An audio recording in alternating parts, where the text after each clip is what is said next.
It is a picture-perfect night for baseball. We welcome you to Chicago. The Reds and Cubs series sponsored and presented by Chevrolet. Wrigley Field, yes, a lot of work being done to the young lady here in this early part of 2015. We'll talk more about that later. But coming up, the Reds and the Cubs. Hi again, everybody, alongside, and look who's here. First time this year, the Cowboy, Jeff Brantley. Welcome aboard, young man. Good to be here, baby. Nice to have you. Jim Day along as well. Now, the Reds have a lot going on today. Devin Mesoraco stayed home with the team. He's had some discomfort in his hip. The bad news is, don't know how long he'll be out. The good news is he's not on the DL. They found no structural damage. But that's just part of the story because there are guys coming and there are guys going. Even with the nasty spill that we saw with Brian Pena in the last game, he'll be behind the plate tonight. They've brought up Kyle Skipworth, who we saw in spring training. He's going to be the extra catcher while Devin Mesoraco is out. They have sent down Raisel Iglesias. They sent down Chris Dominguez. They brought up Josh Smith, another guy that they had to put on the roster, because in this bullpen right now, you've got to have a long man just in case a starting pitcher can't go 5 or 6 innings. One other note of interest, Billy Hamilton will not be in the lineup tonight. You may remember he injured his finger sliding headlong into first base on Friday night, played the last 2 days, little sore today. More on that later.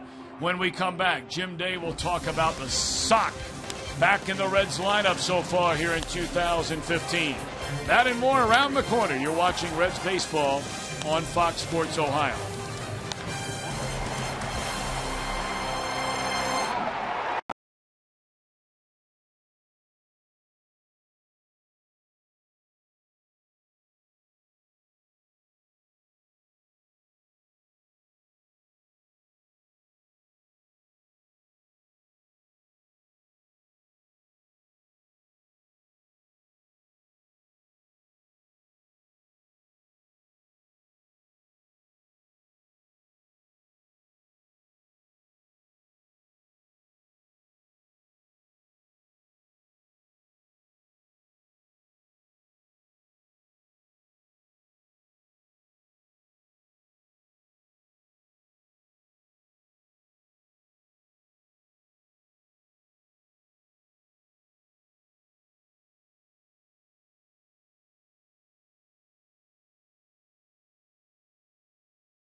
Wrigley Field. I'm Jim Day. Let's check out tonight's Elk and Elk storyline. So far this season, the Reds have been playing long ball. They're 9 home runs this season, second most in the National League. First time since 2000 they have homered in 6 straight games to start the season.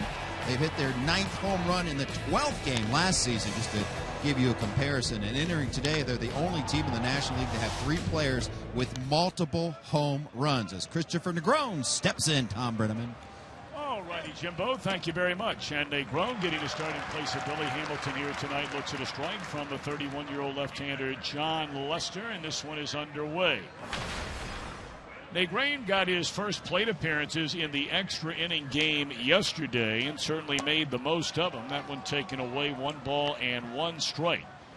You may remember he came in as a pinch runner after Brian Pena was injured following a bunt hit in the 7th. Chris wound up scoring. He singled and then walked twice thereafter.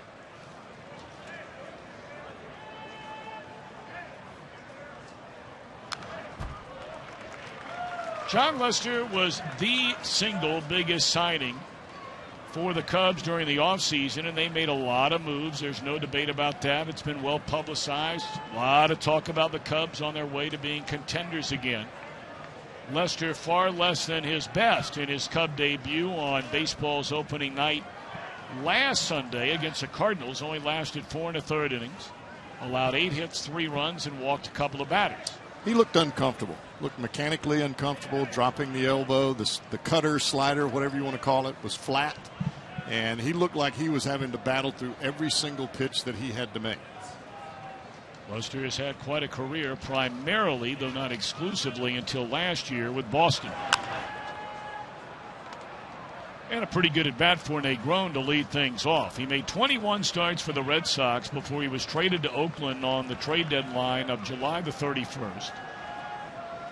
Started the American League wild card game against Kansas City, and that had to be one of his more disappointing outings. He was given a big lead in that game, and that's why they traded for Lester, was to win games like that.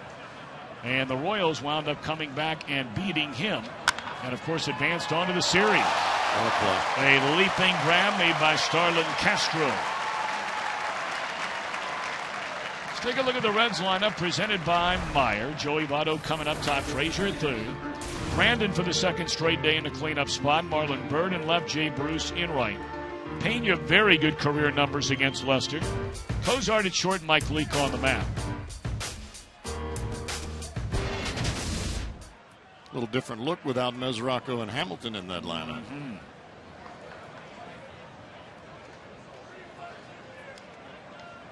Joey off to a good start, and that will continue. Down the right field line into the corner. Will roll all the way to the wall. This might be a 3-base hit, and it will be for Votto. Easily getting the third, as Soler was unable to cut that ball off, and it really wasn't hit all that hard. Did not appear that Soler got a great jump on the ball as the ball came off the bat. The ball was not hooking down the line. It was actually in between the second baseman Alcantara and Rizzo. But it looked like they had Joey shaded towards right center field. That had a long way to go for Soler. It's the Reds' first 3-base hit of this young season. And now an early scoring opportunity with Votto at third and 1 out. And here's Todd Frazier. Frazier and Votto have combined to hit 6 home runs. And they've combined to knock in 16 runs. Infield in. Are you surprised they're bringing their infield in this early in the game? I am. And I think part of it has to do with the guy that's on the mound. I think they want, the Cubs and Joe Madden want to get a good start and get this guy comfortable. He's supposed to be their number 1.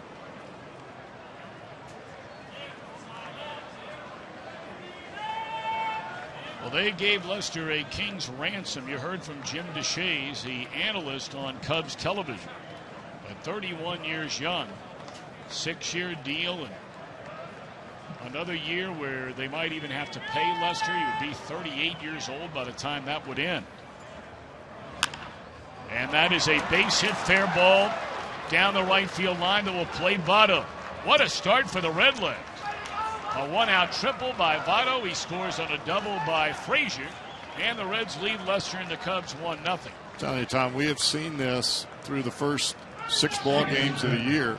Votto has lulled opponents to sleep by swinging at that first pitch, as he did today. Frazier, everyone has seen him hit the ball out of the ballpark to left field, and he goes the other way on a backdoor cutter. Looks like the Reds have done their homework.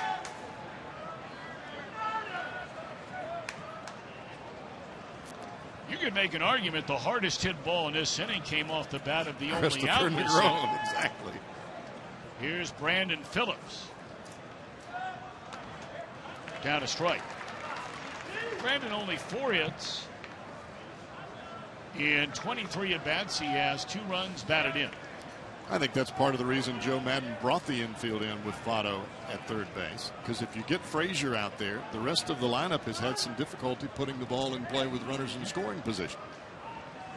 Of course, the Reds had a pile of chances to win that game yesterday after taking the lead in the 7th inning. They gave it up in the 8th inning, but man, oh man, in the 8th inning they left 2, 9th inning left 2, left them loaded in the 10th inning, left 2 more on in the 11th. That was a tough one to lose yesterday. And there's another base hit.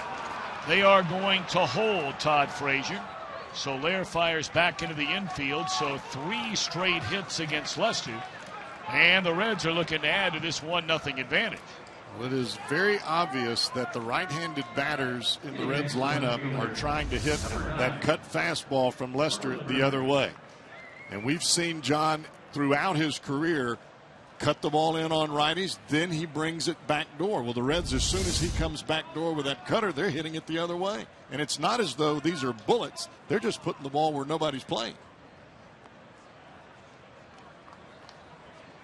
In a span of 7 pitches thrown by Lester, the Reds have a triple, a double, and a single. Why not finish it off? Marlon Byrd looks at a fastball, strike 1.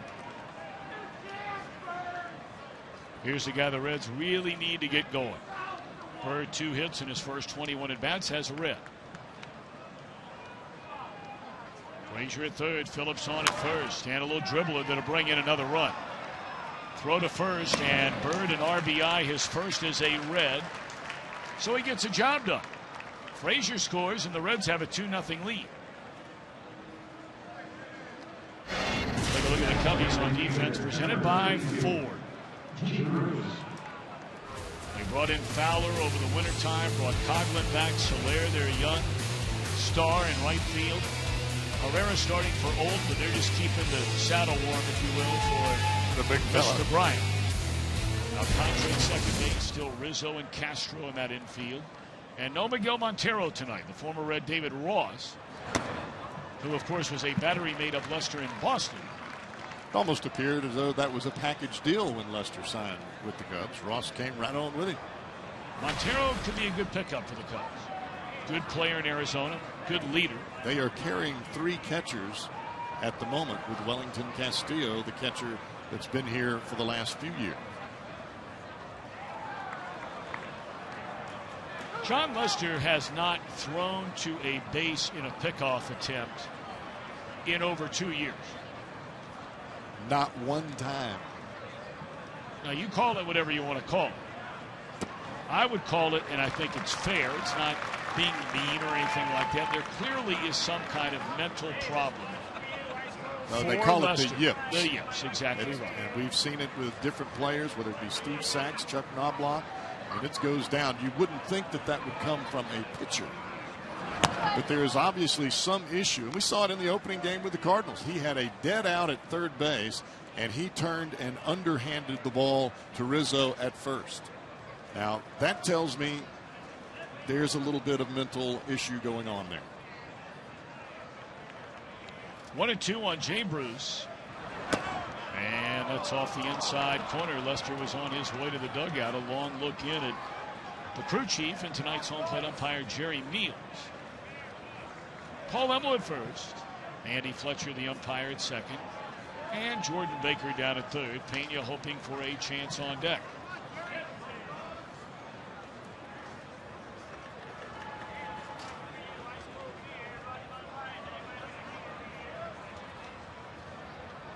Two and two on Jay Bruce.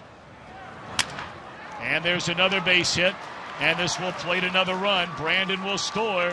And the Redlegs taking it right to John Lester and the Cubbies. It is a 3-0 lead.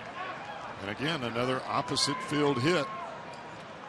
And I'll go back to what you said earlier. The hardest hit ball in this inning so far has been the line drive out of Christopher Negron to start the inning. And all the Reds have done since is play pepper with the outfielders.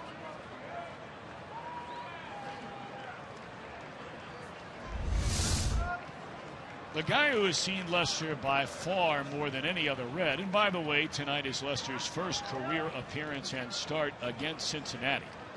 But all the years playing over the American League, Pena has seen him more than anyone. Runner goes, throw is high, and in there safely at second base. And the Reds, when they get guys on, they're going to do this all night, or attempt to do it. Jay Bruce, his first stolen base of the year in his first attempt. As soon as the foot moved from Lester, Bruce took off. He was going on first move without a care of the throw to first base. We saw the Cardinals do this in game 1 against Lester.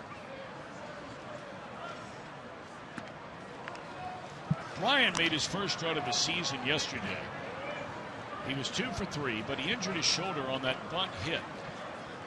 When he went tumbling down, he was going to go in head first, decided not to, wound up tripping, hurting his shoulder. Thankfully, everything turned out okay, and he's right back in there tonight.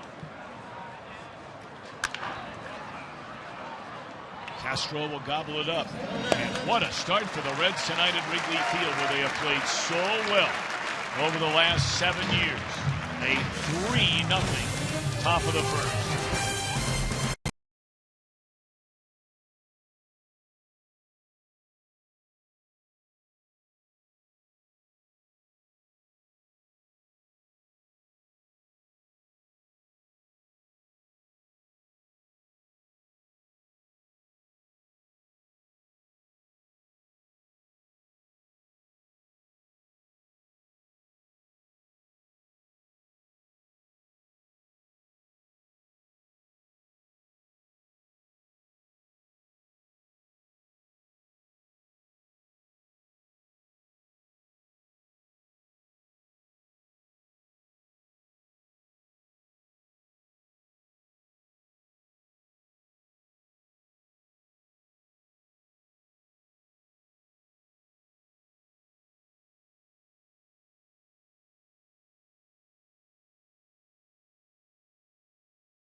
By Cincinnati USA Regional Tourism Network. Stay close to CincinnatiUSA.com. By Chevy. Check out their award-winning lineup, only your Tri-State Chevy dealer. And by Skyline Chili, feeling good. Would that be good right now, wouldn't it, Cowboys? Oh, you got that right. Skyline. I like that cheese.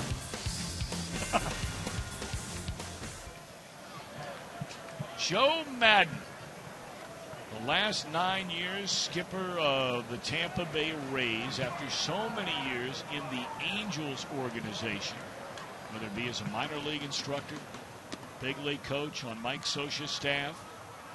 Now his first season in Chicago, takes over for Rick Renteria. He is a 54th manager in Cubs history. Very interesting guy, very likable guy, outgoing, very smart. He's a thinker. Born and raised in the heartland in Pennsylvania. And they are so excited to have him here in Chicago, and they're hoping that he will be that guy. He will be the guy that could lead the Cubs to a World Series appearance for the first time since 1945. And, a title since 1908. That's a long time. Wow. Doesn't happen overnight. It's not going to happen with just signing one pitcher either. Well, here's another fellow they brought in. You've always liked this guy, in Dexter Fowler. I do. I like the fact that he swings the bat with some pop from both sides of the plate. He can run it down in center field. Key for him is just staying healthy.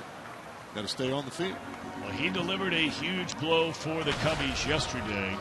Just his old team. Down by 2. 2 outs in the 9th inning. 2 on, 0-2 count. Clubbed a home run. Proved to be the game winner. On swinging foul. Now, I want to ask you about Mike Leake. His last start, very un-Mike Leake-like.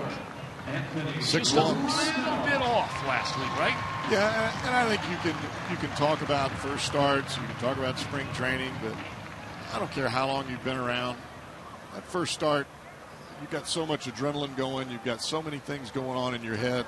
We know what Mike Leake is about. He's not a guy that walks 6 batters in 5 2/3 innings. He's not a guy that walks 6 batters over 3 starts. Exactly. He's usually spot on control-wise, and not just with the fastball, with everything else. Anthony Rizzo, like Joey Votto, has been a number 3 hitter for a number of years. His 3rd straight season as their first baseman, but in the 2 spot, coming off a season in which he hit a career-high 32 home runs and went to his first All-Star game. I think we're seeing that more throughout the game. You look at the Milwaukee Brewers, Jonathan Lucroy hitting in the number 2 spot. Traditionally, their 3-hole hitter. Ryan Braun has moved down in the lineup. He hit second for a while last year. You've got Votto in the 2 spot for the Reds, and now Rizzo. And that's only the 3 clubs, and they're all in this division. Well, Cowboy, it's nice to have you with us over on the television side tonight. Nice to be here. You've been over on the radio side, and I pity you for the partner you have to settle for on a daily basis over there. But I love you, Dad. You've made it through the front 6. We do real nice. And you did say nah.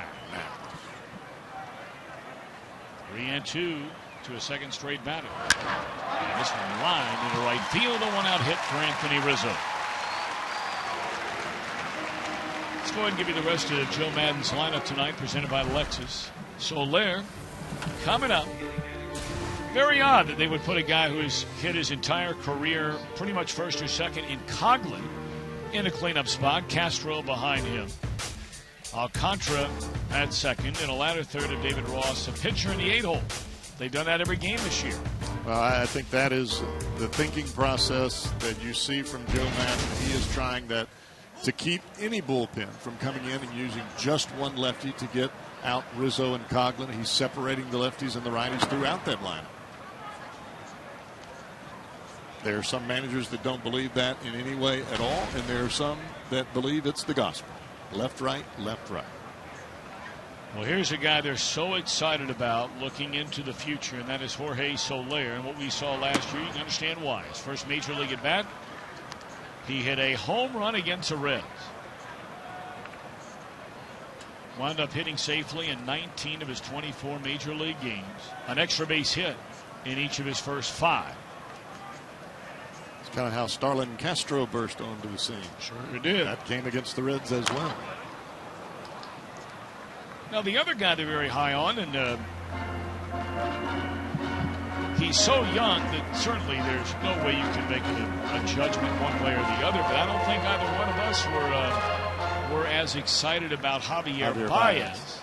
And he didn't even make the club after a bad spring. Big swing. When he connects, he hits the ball a long way, but when he connects is not very often. That ball is launched into left field, and that is gone.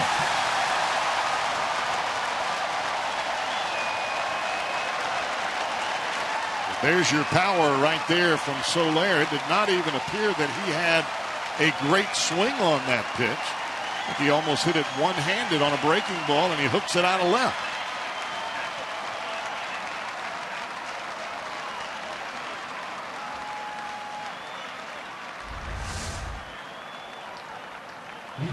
It's a backup breaking ball. Ball was supposed to be down and away, and it ended up coming back over the plate. Those do have a tendency to travel. And there you see the bleachers out there, those under construction. They have the brand new video board out in left center field. The bleachers down the left field line and in left center. They hope to have completed and ready for business at the beginning of June, if not sooner. It is entirely different story down the right field line. Those won't be opened until next year.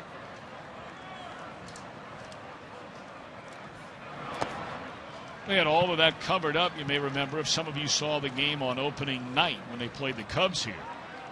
And they had Ernie Banks, a tribute to him, on the canvas covering the construction site in both left and in right. 2-2 on Cogley. I never thought I would see the day here at Wrigley where they would have a video scoreboard. And that baby is a monster. And it looks even larger in this small, quaint ballpark. That ball hit hard, running away from Marlon Byrd. It'll one-hop the wall, and a shaky start for Mike Leake. 3 straight hits. Reds lead is 3-2, and the Cubs have the tying run. Coghlan in scoring position with 1 out.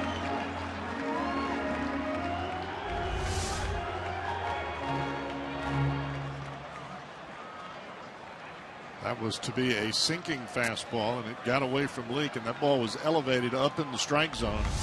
Coghlan's a pretty good fastball hitter now.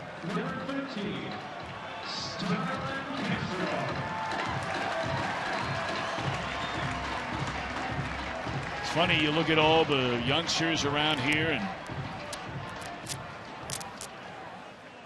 Starlin Castro has to feel like the old man sometimes in that clubhouse, and yet he's only 25. 6 of 20 to begin the year as Castro with a home run and 3 runs batted in.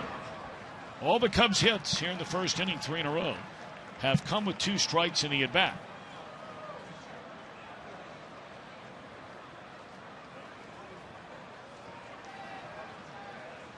And you see there very good numbers for Castro in his career against Leake.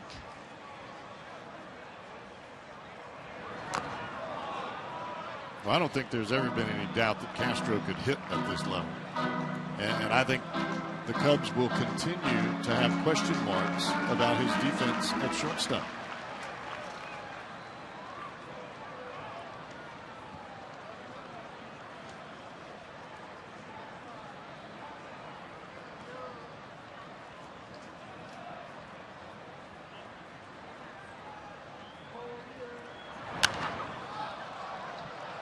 Leake gets ahead at 1-2.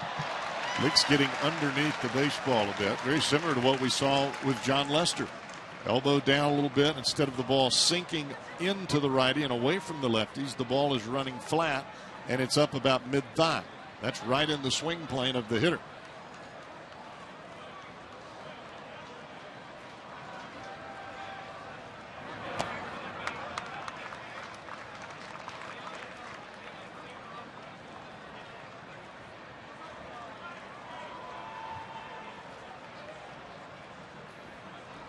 Alcantara, the second baseman, waits in the on-deck circle.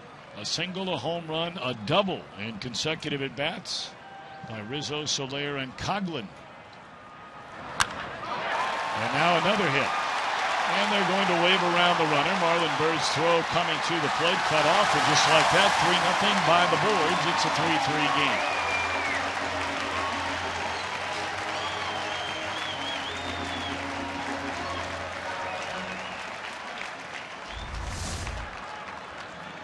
A breaking ball, and you can see it roll as it comes to the plate. Anytime the catcher has to raise his mitt from where he's set on a breaking ball, that's a problem. I know that ball wasn't smoked, but as we saw in the Reds' first inning against John Lester, not how hard you hit it, it's where you place it. And they're being placed quite well here in the early going. So we start anew here in the bottom of the first inning. Reds got 3 in the top half on 4 base hits against Lester. 4 straight 2-strike hits for the Cubs in the bottom of the inning against Mike Leake to tie the game. Alcantara 0 for 12 to begin the year. Looks at strike 1.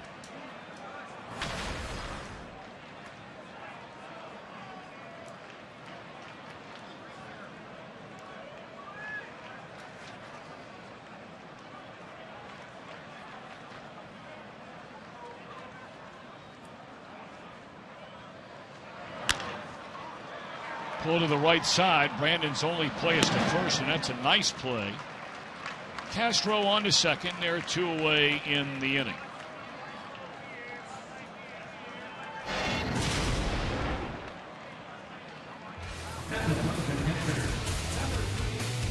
We look at the Cubs on defense tonight, presented by Ford.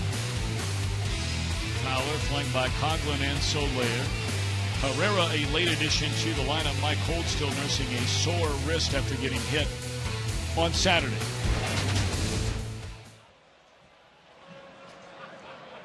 David Ross will be intentionally walked to face the pitcher John Lester. So here is one of the truly nice guys in all of baseball, and what a career he has carved out himself. I totally agree. Left the Reds. I think he ended up going to the Braves the following year. Did quite well there. He ends up with the Red Sox. Got a World Series win and a ring out of that. He's always done very well at calling ball games, catching the ball, being able to make the throws to second base, all of the defensive skills that you would want in a catcher. The only issue for David Ross that I ever saw was the fact that he chased the breaking ball a little bit more than what you want for a guy that's an everyday hitter. But he can still hit the ball out of the ballpark with the best of them. Mm-hmm. And he's a great lesson for young players who come to the big leagues. That if you're a good guy, you do whatever the manager or the organization asks you to do. Keep your mouth shut. Be a good leader and a good teammate. Obviously, his skill set is still good, all the things you just mentioned, but you combine all those things, they're going to give him a chance maybe ahead of another guy who at times has been, say, maybe a malcontent. I think you could say that about both catchers tonight. Brian Pena for the Reds, he's been a backup catcher his entire career. David Ross falls into that same category, but great kids. Pitch number 35 of this opening inning. Cozart smothers it, and they get the out at second base. A lengthy opening inning for Reds right-hander Mike Leake. Cubs answer with 3 to tie the game.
Reds coming up with 3 runs and 4 hits in the top of the inning. Likewise for the Cubbies in the bottom of the inning. RIGS bringing the energy. Most wins against any opponent in all of baseball going back to 2010.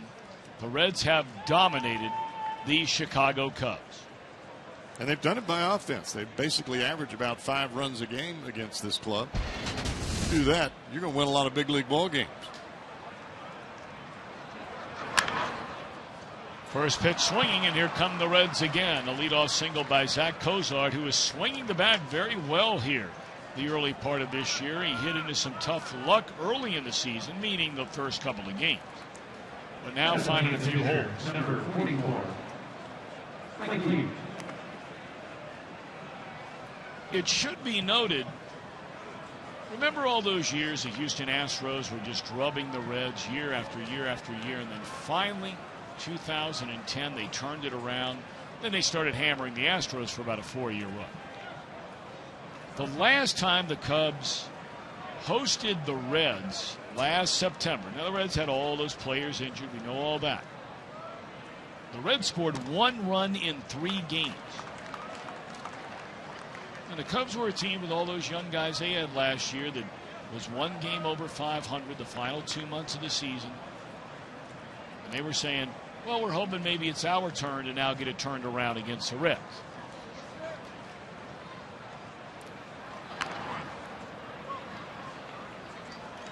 Like league behind 0-2, bunting has been a major story the last 24 hours, or lack thereof, for the Reds. They had 2 chances yesterday, and boy, they were big chances. Cingrani and then Brandon Phillips. And they were unable to put the bunt down and advance runners, and it could have won them the game. And now Lee can't do it. He's out on strikes. 1 away in the inning.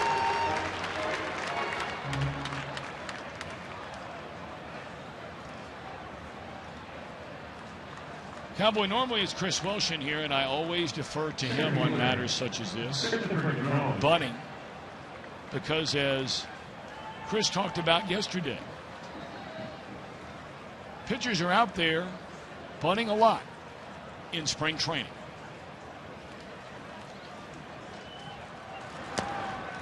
Bunting is repetition. I would equate taking ground balls and trying to be great at your defensive positioning as an infielder would do. We see Cozart, Phillips, Frazier, Votto, all of them, the ground balls that they take on the defensive side. If you want to be a great bunter, as John Lester throws the ball to first base for the first time in 2 years. Yeah. 60 starts. And it was not a real pretty throw over there either. And Cozart was going to second base. He had to stop and come back. He had plenty of time because it was a rainbow throw.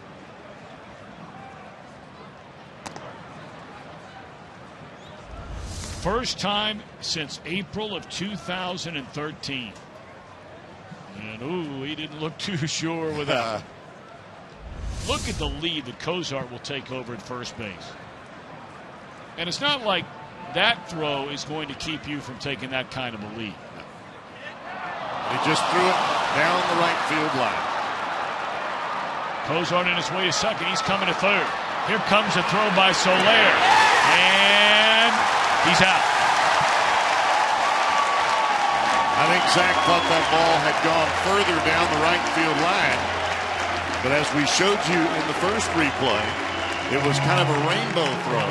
This one had a little more arc in the rainbow, and it rainbowed over the first baseman Anthony Rizzo's head. So it is a throwing error on the pitcher, allowing the runner to go to second base, and then it is scored 9-5. Soler to the third baseman, getting Cozart trying to go to third.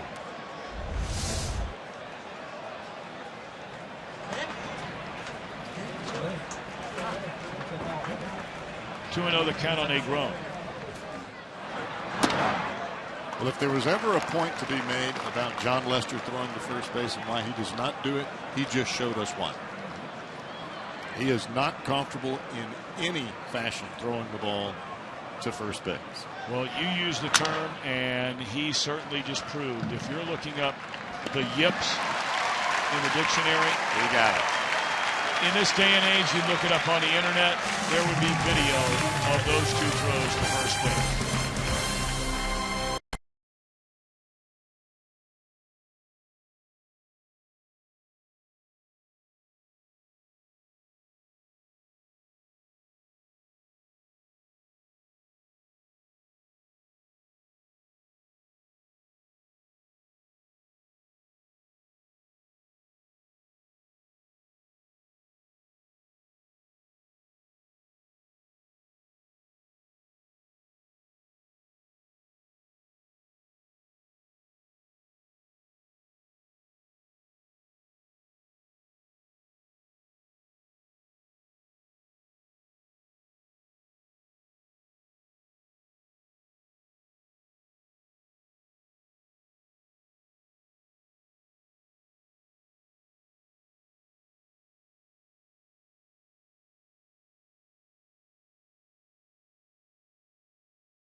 Blackout and other restrictions apply. Visit MLB.tv for details for MLB.tv Premium. 3-3 our score from Wrigley Field in Chicago in the opening game of a 3-game series. 9-1-2 against Mike Leake. 1-1 to Jonathan Herrera.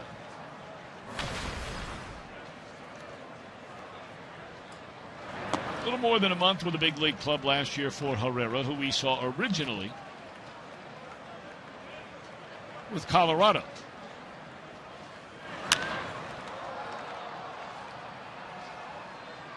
Short left center, Negron will wave off Bird, one away. The first question pitchers want answered when they come into this ballpark, Cowboy, the wind at Wrigley Field. Generally this time of year, it's very cold, certainly a lot cooler than it is tonight.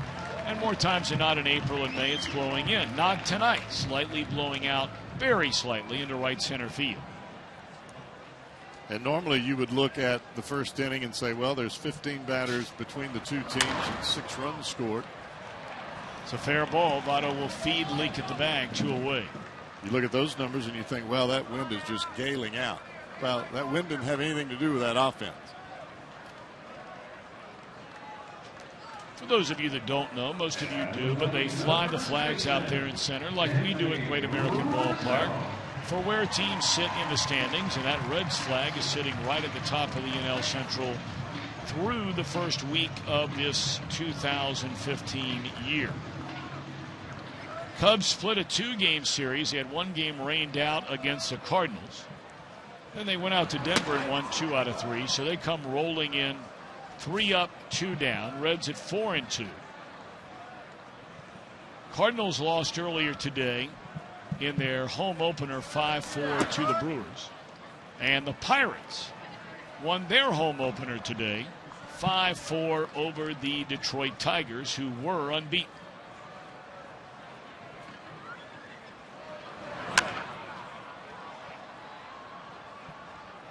How about big Miguel Cabrera? How's he looking? You know, you see that guy and you think, how did the Marlins ever let him get away? That ball stung by Rizzo, and that's a base hit, his second of the game. And I understand there were extenuating circumstances with his time in Florida, but you imagine a lineup with Giancarlo Stanton, that big fella in there. Oh my goodness! You couldn't build a ballpark big enough to hold those 2 guys. 2 out, 1 on. Here's Soler with that line drive to the bleachers in left field with Rizzo aboard an inning ago.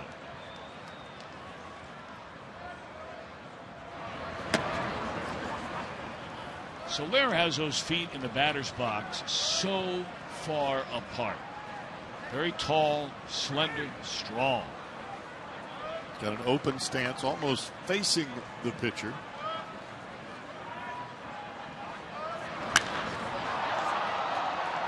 In the air down the right field line. Jay Bruce has played here many, many times and plays that one well. That was not an easy play by Bruce. 1 hit, 1 left, end of 2. Reds and the Cubs from Wrigley Field tied at 3.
Reds have had a TBA listed for their starting pitcher on Saturday, but Brian Price tells me before the game you could now pencil in Homer Bailey. He is indeed back with the team.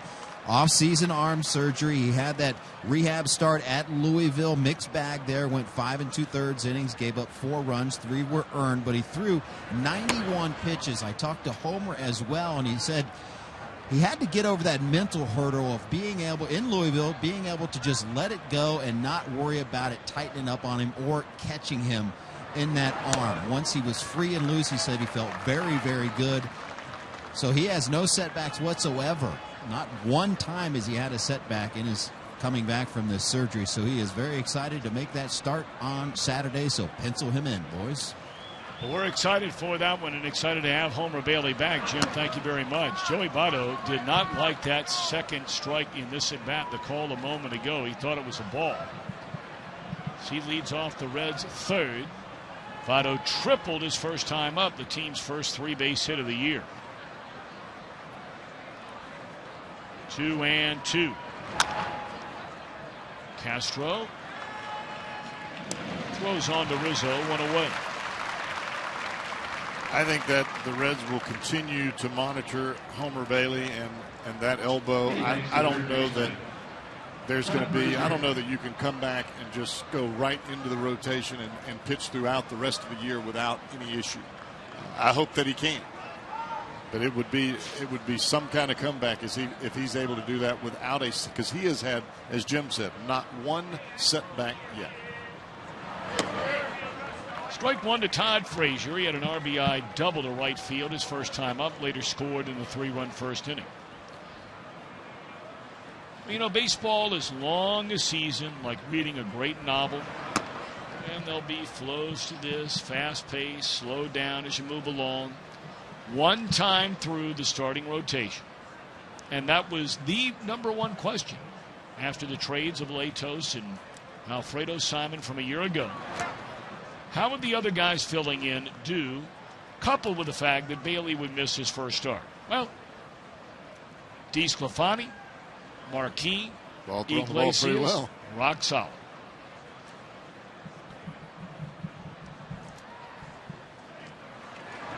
You won 2 of those 3 games. Right. And really should have won all 3. And you look at Johnny Cueto, who pitched 7 innings in both starts. He gave up 1 earned run, and he's 0-1. Mm-hmm. So that tells you where the Reds could be as far as their rotation goes. 3-1 to Frazier, and it swung on and fouled away a full count.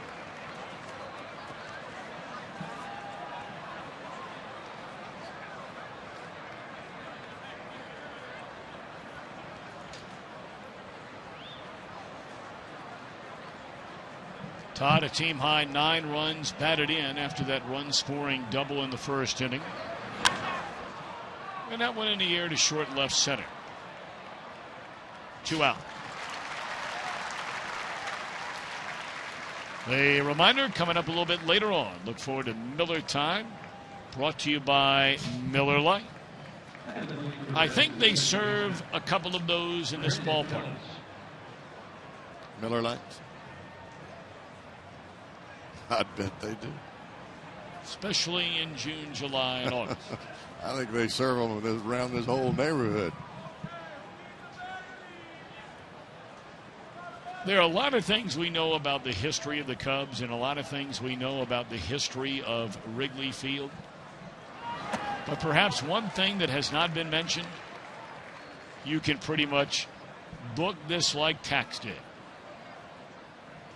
This will be the first time the bleachers in left center will go longer than a day during the baseball season without one beer being served out there. Shot into right center field, a base hit. They're going to go 2 months without a beer in the bleachers. That's almost sacrilegious here at Wrigley Field.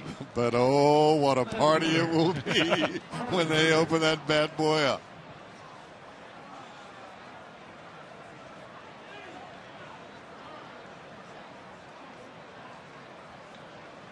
So Brandon 2 for 2, and here comes Marlon Byrd. He knocked in a run with a little roller to the third baseman who threw him out his first time up.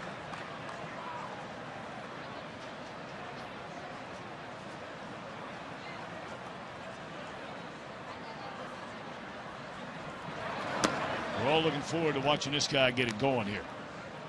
25 home runs, 85 runs batted in a season ago. The Reds only got 10 home runs and 57 runs batted in from their starting left fielders last season.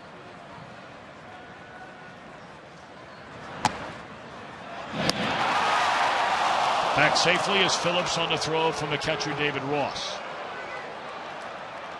Well, the Reds are getting huge leads at first base, as you mentioned earlier.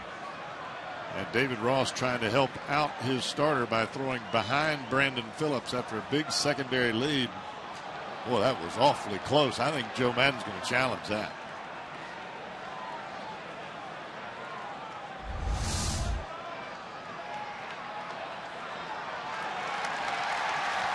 And Madden just steps out of the dugout and lets the crew chief and home plate umpire Jerry Meals know that he would like to challenge the call.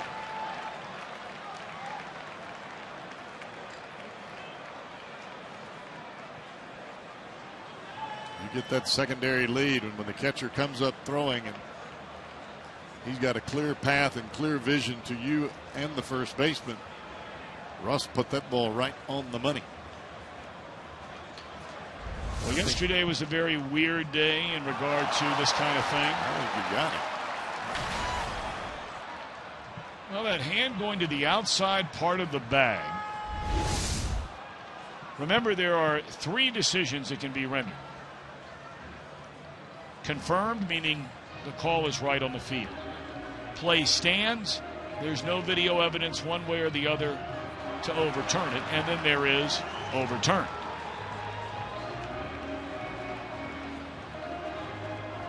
Well, there's no doubt that the ball beat Brandon there. It's just a matter of, did he get the fingers onto the bag before Rizzo got the tag down?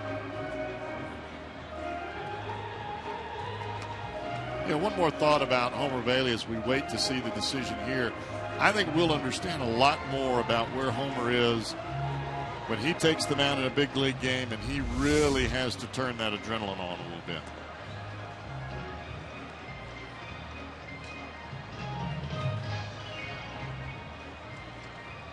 See the glove, the blue glove coming down, and almost looks as though he knocked the hand of Phillips away from getting to the bag directly.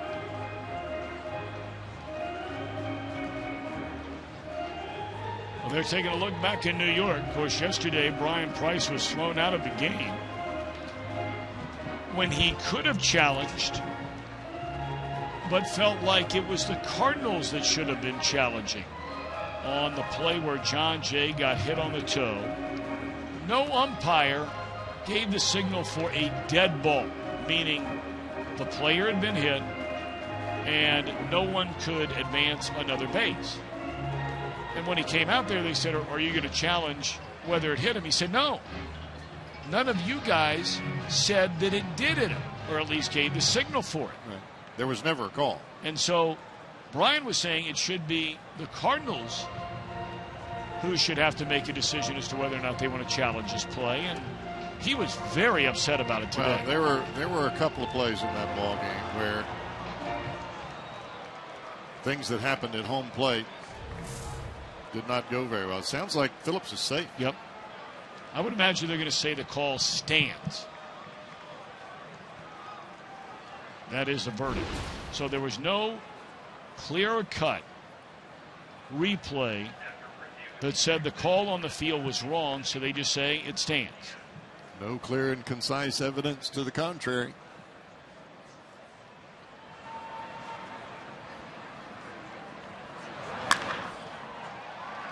Well, all that for one more pitch and the final out of the inning.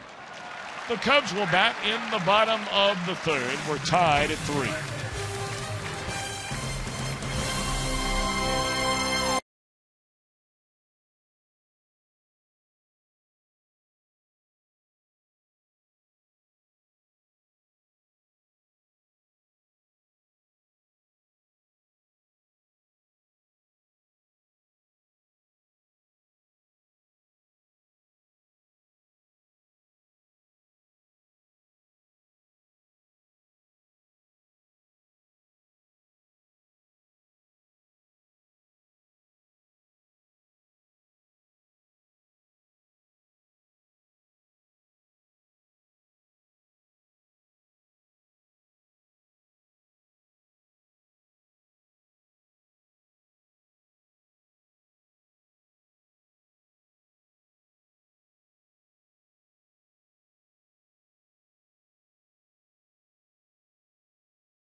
by Kia. How about those numbers in his career against the Cubbies? Has not lost to them in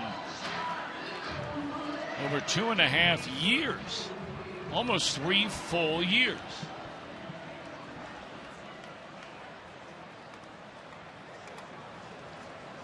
He gave up 3 runs and 4 hits after his team had scored him 3 runs before he ever made a pitch. Allowed 1 hit, no damage in the second, so here we go in the third. Coghlan doubled and scored in the opening inning. He looks at ball 1. Castro to follow, and then Alcantara. Cowboy, I don't know about you, but I thought this guy was going to be a really good player for a long, long time. He came up and had one of the best rookie seasons, and really a little more than a half season, than any player in the history of the game. Wound up getting hurt.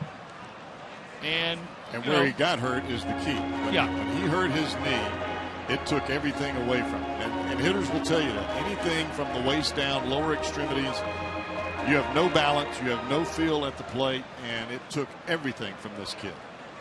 He was a National League Rookie of the Year that season with the Marlins in 2009. He had 162 hits in 128 games. Think about that for a minute. And it wasn't as though he was just flipping the ball over the shortstop's head either. No, he had 31 doubles, 6 triples, had 9 home runs. He was just incredible. Led all major league players in batting average through his first 3 months in the league. Led the rookies in everything. He's really had to fight to get back to where he is now. That's how difficult a process he's had to go through. Yeah, he looks like he's back. We saw it last year. And he has another base hit. And he tries to turn it into a double, and it's thrown out by Marlon Byrd. And Coghlan looking in the dugout. His manager has already lost his challenge.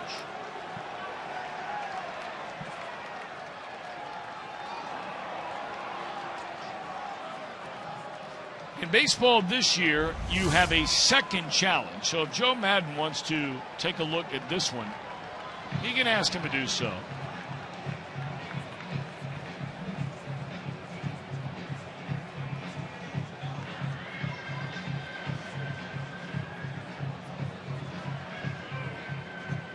I'm not sure that I would challenge that if I was Joe Madden. Even though it looked like the left hand may have slid in there, as we know, it takes clear and concise evidence to the contrary to overturn. Nice play out there by Marlon Byrd. That throw was right on the money to Brandon Phillips covering the bag. Castro.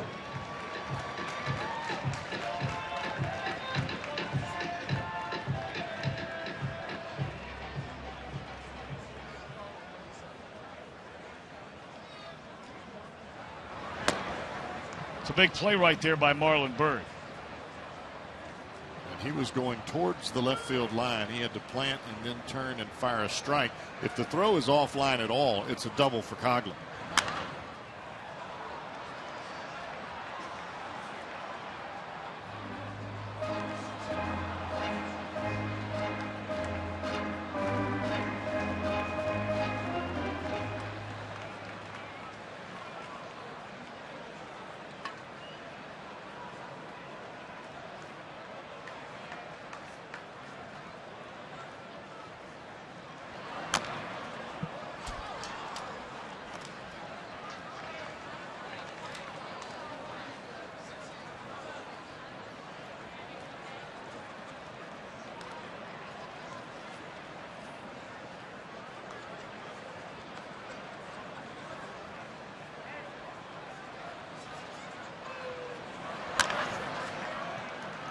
Tapper down to third, and Frazier will throw out Castro. You know, I misspoke when I was talking about the changes in how many challenges a manager have allowed. Each manager has one challenge to start each game. A manager may challenge as many reviewable calls within a single play as he desires using one challenge. If the replay official does not overturn any of the calls challenged by the club, they lose the ability to challenge any additional play or call in the game. Now you can go out and ask the home plate umpire for a review from the 7th inning on, but it has to be the umpire's discretion. Brian Price, perfect example. He asked Joe West to review a play the other night, was not going to do it. If you get it right, you still hold your challenge. You can go out and do it again. But you do not retain the right to challenge any play after it is used a second time, regardless of whether you win or lose, of the outcome.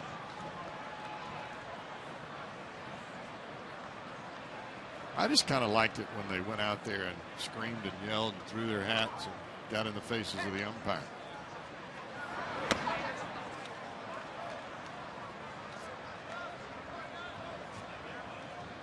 I mean, don't you agree? I mean, there was nothing better than watching Lou Piniella go out and throw the base in his hat, kick the dirt. Yep, I was there that night. It was a lot of fun. And there's a breaking ball, strike 3.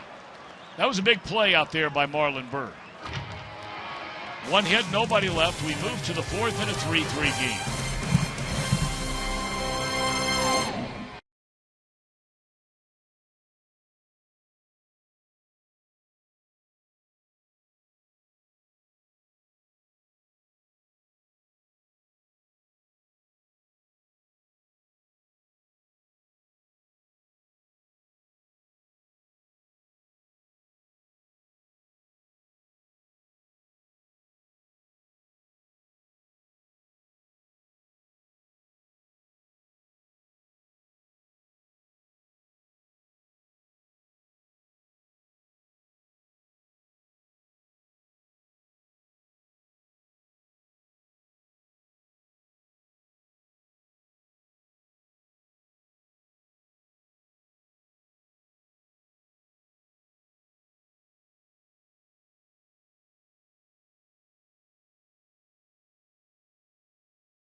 '90 World Series champion Reds, April 24th and 25th. On Friday, fans receive a commemorative print. The Reds Cubs will wear 1990 throwback uniforms. They'll be honored on the field after the game, and Saturday a special pregame on-field ceremony. Don't forget, Saturday the 25th, the first 25,000 fans get that Nasty Boys triple bobblehead.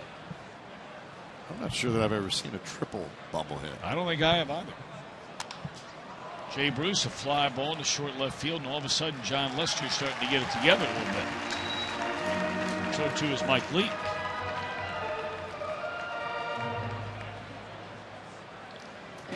Two very important plays in this game.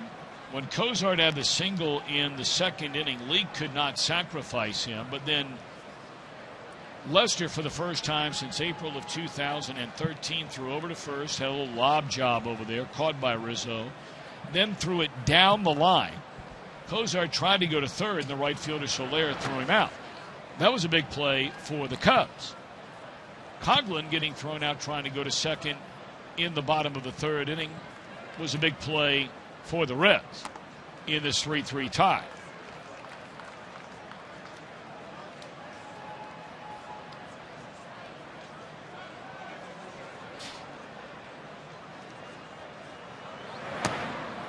Yeah, by looking at those two plays, Tom, we see the Reds on a daily basis. We know how good defensively they are. But that kid in right field for the Cubs, He's got a cannon. It's just a matter of putting it on the dime, and he did that when he threw the ball to third base.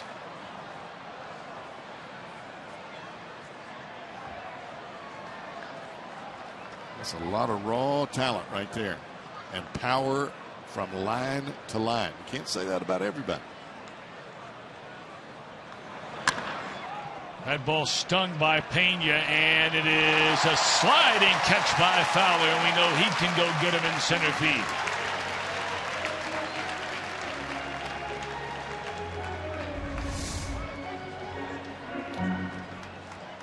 Appeared to hit that ball towards the left center field gap. That play there reminds me of watching the World Series and Lorenzo Cain. Just same body type, same type of ability going from gap to gap. They make that look easy. It's not that easy.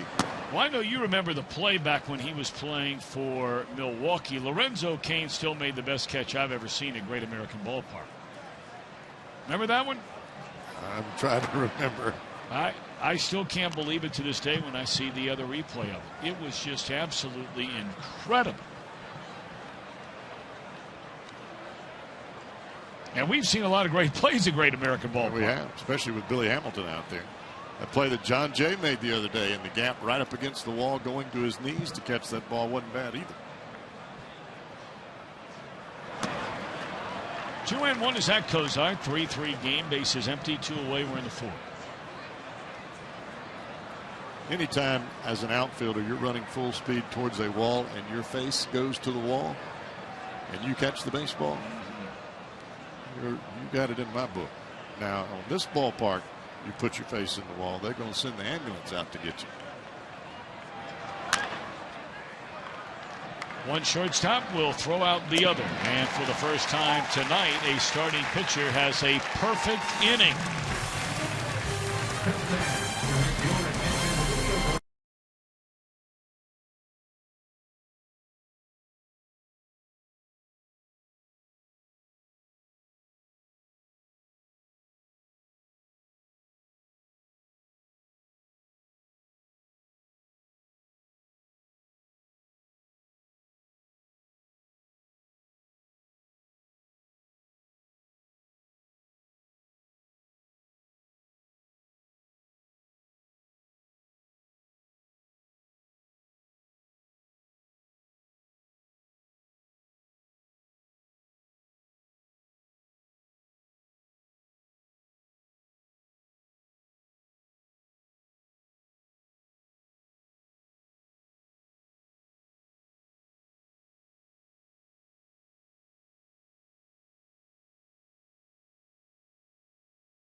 Game changer. They believe this young man will be a game changer for the Cubbies when he makes his debut.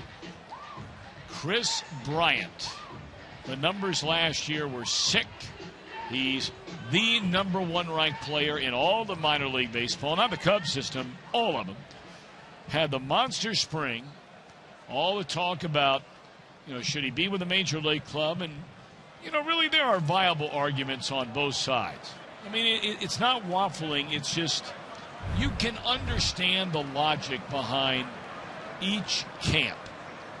Scott Boras and Chris Bryant saying, here's an organization that won the World Series since 1908. They have not been to the World Series since 1945. They've had a terrible season each of the last 5 years. And you're going to keep this guy down in the minor leagues to begin a season when he's proven he is ready for the big leagues? Theo Epstein, their president of baseball operations, said, look, we've never talked about waiting until this Friday, which would make him a Super 2 player, and you buy an extra year before he becomes a free agent, all the monetary parts of the game. But Epstein also went on to say, he said, look, this guy missed time in spring training with a bad shoulder. We couldn't play him at third base every day. They had to play him near the end of spring training out in left field. So if he has to wait a couple of weeks to get his feet on the ground in the minor leagues, that's what we're going to do. And I think that when you look at it from that perspective and you add in the business aspect, and let's be honest here, this is a business. It's not just a game. There is money exchanging hands. It is a business. Not a lot of room back there, but enough for Pena. It's a nice play right there. It comes back into a V, almost a first base to plate to third base, all the way back by the stands. Yeah, and every time the ball goes up behind the catcher, you can be assured that as it comes down, it's going to be coming back towards the field of play. You're trying to find the wall and the baseball at the same time, and then that ball takes that spin back towards the plate. I've seen more than one catcher get tumped over back there trying to make those plays. 0-1 to Lester. Finish your thoughts here about Bryant, if you wouldn't mind. Well, the thing that I would guard against, if I'm the general manager, is those great expectations that will, and ultimately they will be placed on Kris Bryant, of being the Cubs' savior. You do not want that for any rookie player. You really don't want it for any player, but it happens as you get older. You see how much attention has been paid to Jon Lester. He's one guy. The last thing that you want for a kid like Kris Bryant is for everyone to expect him to hit a home run every time he comes to the plate. That, in my book, is unrealistic expectations, and I think the Cubs are doing their due diligence. Yes, should he be in the big leagues? Talent-wise, probably so. But this is a tough town, and if you fail, he may never recover. I think they are trying to protect the kid as much as they are trying to do their due diligence when it comes to baseball business. And Epstein went on to add that whether it was Jacoby Ellsbury as their strike three to Lester, or some of the great Boston players while he was there as the team's general manager, he never brought a player out of spring training to be an opening day starter in the field as a rookie. And not only that, many are wondering, the day everybody's talking about from a business standpoint, when you could bring up Bryant, would be this coming Friday. And that is not a slam dunk they're going to bring him up, because the other thing that Epstein has made the point of, he said, not only have we never brought a player to the big leagues as a rookie and made him start on opening day, no matter who it is, he said, we've also never had them, when we bring them to the big leagues, start at home. Now, the Cubs have a couple of injuries right now that may force their hand. Mike Old got hit over the weekend, their third baseman, on the wrist. Tommy LaStella is also injured, abdominal strain. If neither one of those guys are able to really go by tomorrow or Wednesday, they may be forced to bring Bryant up here when they open against San Diego at Wrigley Field Friday afternoon.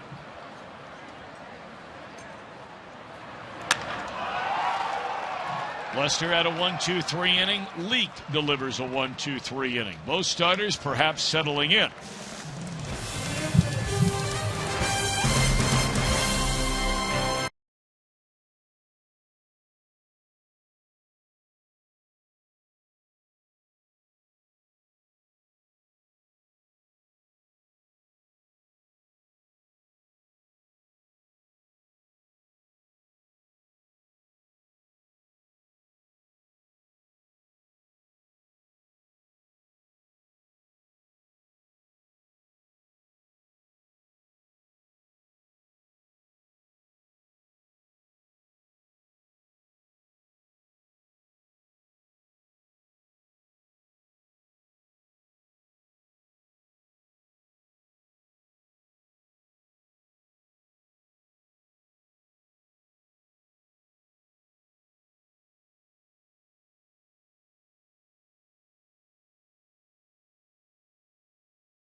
I'm Jim Day. It's been very interesting to see how one addition to a ballpark can really completely change the atmosphere. And I'm talking about the large scoreboard in left center field. Already we've had a replay, and we've had some close plays. For many years, Cubs fans could not see replays at all. Now they can see them like other stadiums while the replay is going on. But perhaps the biggest change to the ambiance is the sound system that's attached to that scoreboard. It's a boomer. It's as loud as if you go to Dodger Stadium. And for so many years, Cubs players didn't have walk-up music. Now they have walk-up music in addition to playing music in between innings. And I got to tell you, talking to some of the people here in Chicago, it's a mixed bag. There are some people that are not happy at all with the additions. Well, Jimbo, no matter what you do in life, when you make a change, that's pretty much, I think, what you're going to expect. As Leake has gone on 3 pitches to begin this 5th inning in a 3-3 game. You know, you're going to have the folks who love the organ music here at Wrigley Field that didn't want to spoil it. You know, this is our first look, and so you reserve judgment, but boy, it is a shock to the system.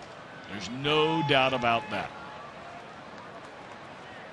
Yes, it is, especially after coming here for all those years, and now you see some major construction from left to right field. And that's some big, tall construction in right field. Those beams go way up. Those folks sitting behind that have been on those Wrigley rooftops for a while may not be seeing so well, good. Of course, that has been a topic that just continues to have another chapter and another added to it. The agreement the Cubs made with the rooftop owners, getting a share of the money because they're watching the Cubs product. And then the back and forth with the city about whether they're allowed to do it. Lawsuits filed by a number of those rooftop building owners. Every time I see those rooftops, I think about Tom Browning. I just can't help it. Oh, yeah. That's before all that stuff was built on them. Sitting up there during the game. I think every player in the big leagues did a double take to the TV that day. What is that? And that was before any of those huge seating areas were built at top. He was just sitting on what was the roof of the building out there in right center field. They've grown 0 for 2, 3-2 the count. Has hit the ball very hard. A line drive to short and a one hopper to short.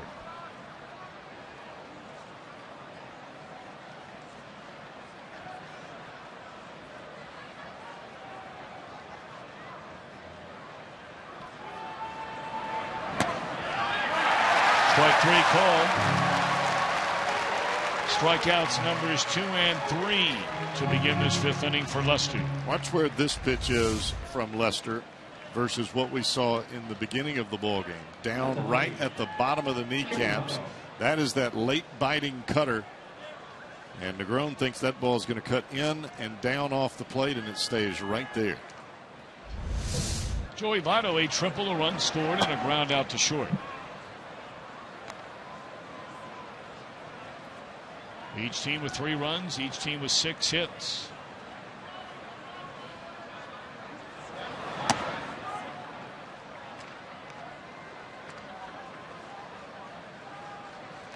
Reds had 3 runs and 4 hits in the opening inning. So too did the Cubs. And a line drive caught by Alcantara. 7 in a row retired by Lester. Middle of the 5th. We're tied at 3.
Joey Votto opens up about his hitting philosophy. Pete Rose talks about the 2015 Reds, and we'll preview the NL Central Wednesday night at 6 with Jeff Pecoro and Doug Flynn on Fox Sports Ohio. It's a great show. Check it out. Top of the order against Mike Leake here in the 5th of a 3-3 game. Each team scoring all 3 of its runs in the opening inning. Mike threw 35 pitches in the first. And not much more than that on the 2nd, 3rd, and 4th innings combined. Well, you hear it all the time. If you're going to get to a veteran pitcher, you get him early in the ball game. Well, the Reds did that right off the bat, and then the Cubs turned around and did the same. That's good morning, good afternoon, and good night for Mr. Fowler. Second time League has struck him out. He's over 3. This is the paralyzer. It starts right under your hands as a left-handed batter. You think that's a ball, and then it just starts to take that right turn right back over the inside corner. 40 pitches for Leake in the 2nd, 3rd, and 4th innings combined after a 35-pitch first inning. Baseball's funny game.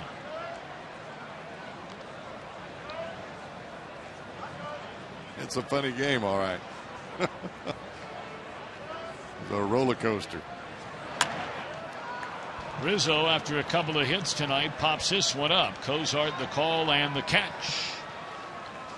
5 pitches to get 2 outs here in this 5th inning.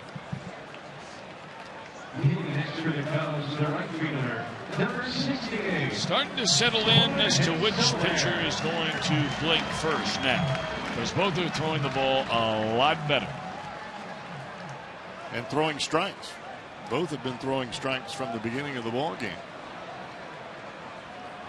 Soler, a 2-run home run and a fly ball to right, and there's strike 1.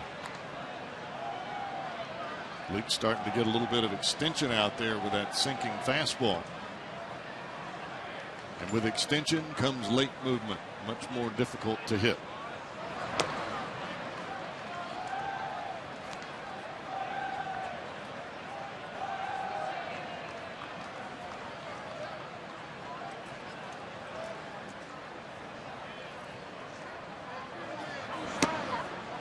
Two and one on Jorge Soler.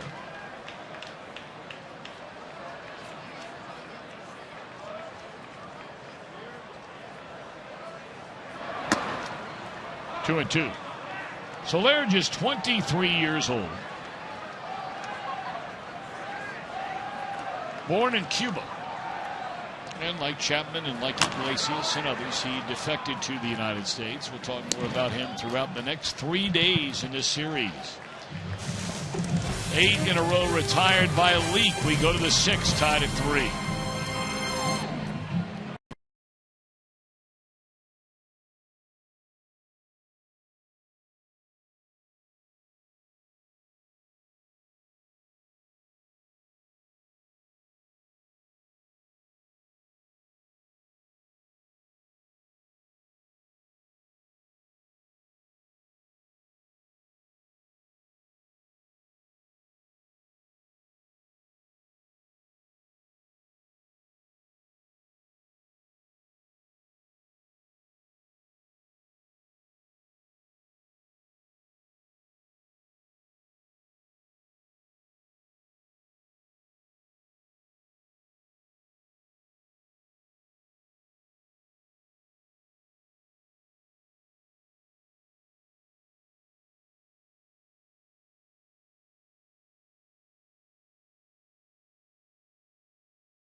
Fox Sports Ohio, brought to you by Meyer.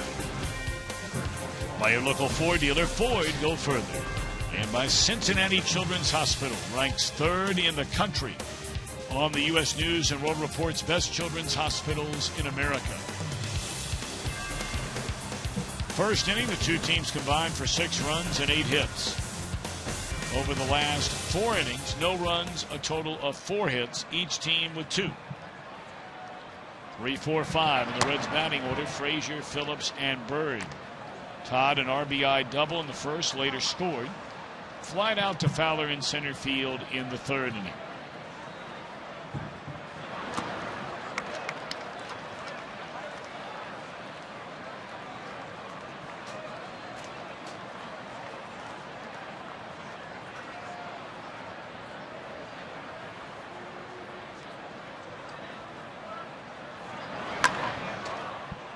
Frazier hooks it in the air right at Coghlan for out number 1.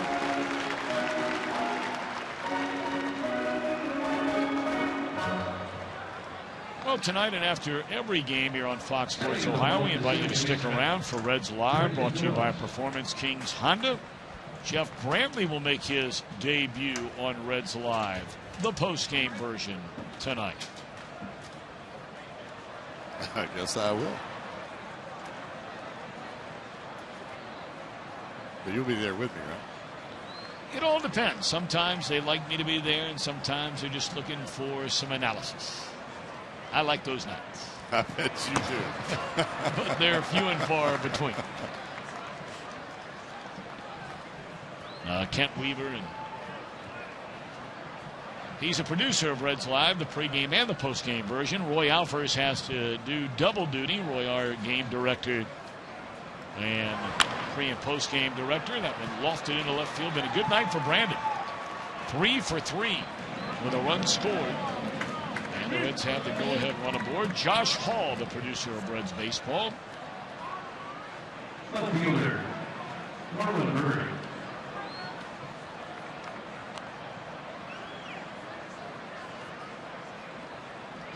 Associate producers Matt Sigafus and Lauren White also on the trip with us. And our entire crew, many of whom are locals here in Chicago when we come to Wrigley Field. Known these guys a long, long time, back when I used to broadcast the Batlin Cubbies with your old buddy Bob Brenly and Ron Santo. God rest his soul. You were still playing in those days. You were just getting warmed up. Yeah, Brenly was my catcher. So was Bob Melvin.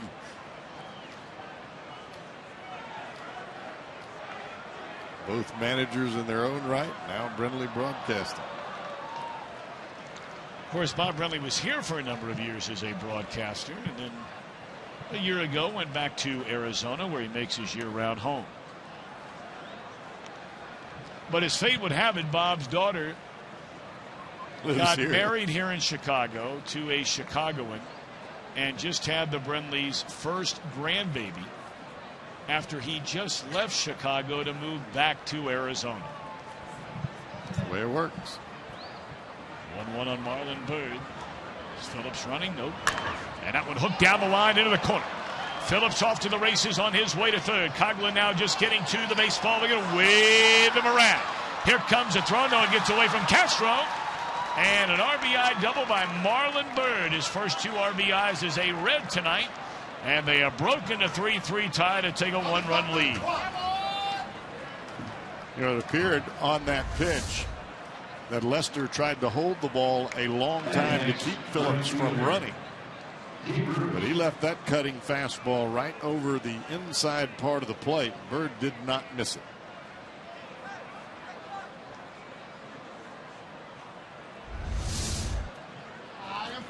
Brandon Phillips, a 3 for 3 night with a pair of runs scored. And now Jay Bruce about it.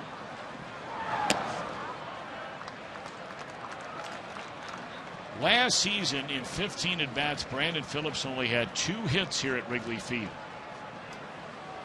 He's done one better than that in just 3 at-bats here in 2015.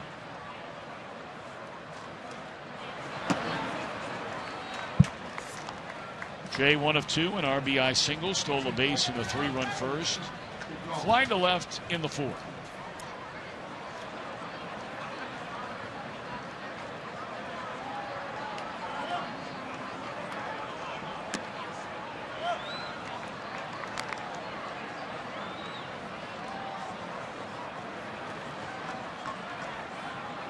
I don't know what in the world John Lester was looking at there. He kept staring into the umpire saying, "What's the call?"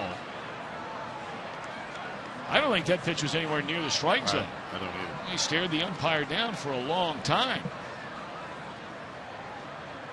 I thought that pitch was in the dirt. Maybe he won a new baseball. 2-2 on Bruce.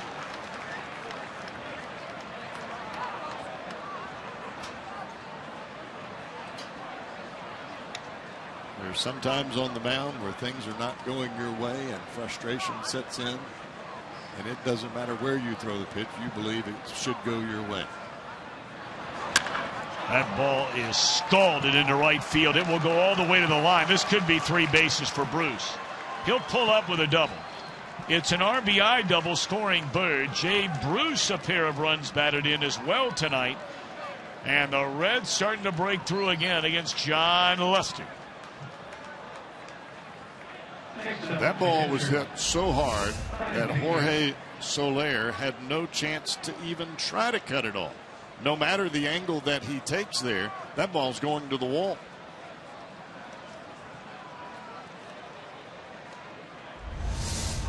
So now it's Pena. 0 for 2, robbed of a hit on a nice play in center field made by Fowler in the 4th. Well, you can even see all the way from up here the frustration you just alluded to with Lester. He just snapped the ball back. He thought that pitch should have gone his way. And folks, believe me when I tell you, and I am in no way, shape, or form suggesting that Lester's not going to have a good year. But for a guy who worked here for 6 years, no matter what the expectations are or the excitement, if the Cubs spend a lot of money on a player and things do not get off to a good start, it can be a very, very difficult ride for the player. And there's another hit. They're not going to wave around the runner this time on Soler. Well, you just made my point that I was trying to make earlier with Chris Bryant about keeping him in AAA and trying to lessen the expectations of this kid. They're already astronomical. Sure. Now, you're talking about a guy that's been around the big leagues for a long time and is set financially in John Lester. Chris Bryant is not there yet. He is a young kid trying to make his way. Chris Bosio, the pitching coach, will come out and visit with Lester. I remember like it was yesterday. And Danny Jackson, the former Red, who had the great season everybody remembers in 1988, could have easily won the Cy Young Award, helped pitch the Reds to that 1990 World Series title. Jackson had an excellent career. But you stack up his wins and losses and ERA and that kind of thing with Lester, it's not as good as Lester's. He's won a couple of World Series, All-Star 3 times. But when Danny Jackson signed as a free agent here, the year Greg Maddux left, Jackson lost his first 7 starts of the season. And I want to tell you, it snowballed and snowballed like I had never seen. Saw Schlitter getting loose in the bullpen down there. This very well could be the final batter of the night for Lester. His spot is due up second in the, I beg your pardon, he's due up 4th the next inning. So pitch taken outside by Cozart, 2-0.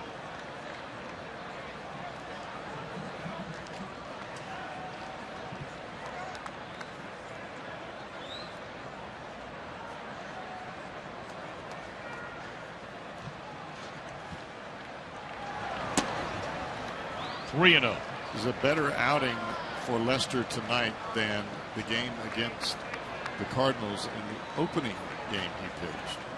just from a stuff perspective, maybe not the results, but he is still awfully down in velocity.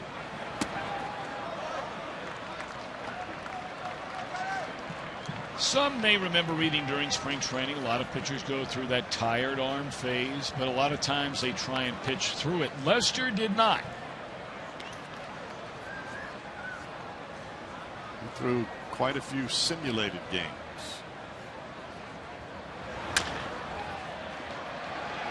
They get one. And Cozart able to leg it out. Another run scores from third, and the Reds' lead is pushed back to 3 for a second time in the game tonight. Pitcher coming up, so it appears as though they will stay with Lester on the mound. Next to the pitcher, Wrigley.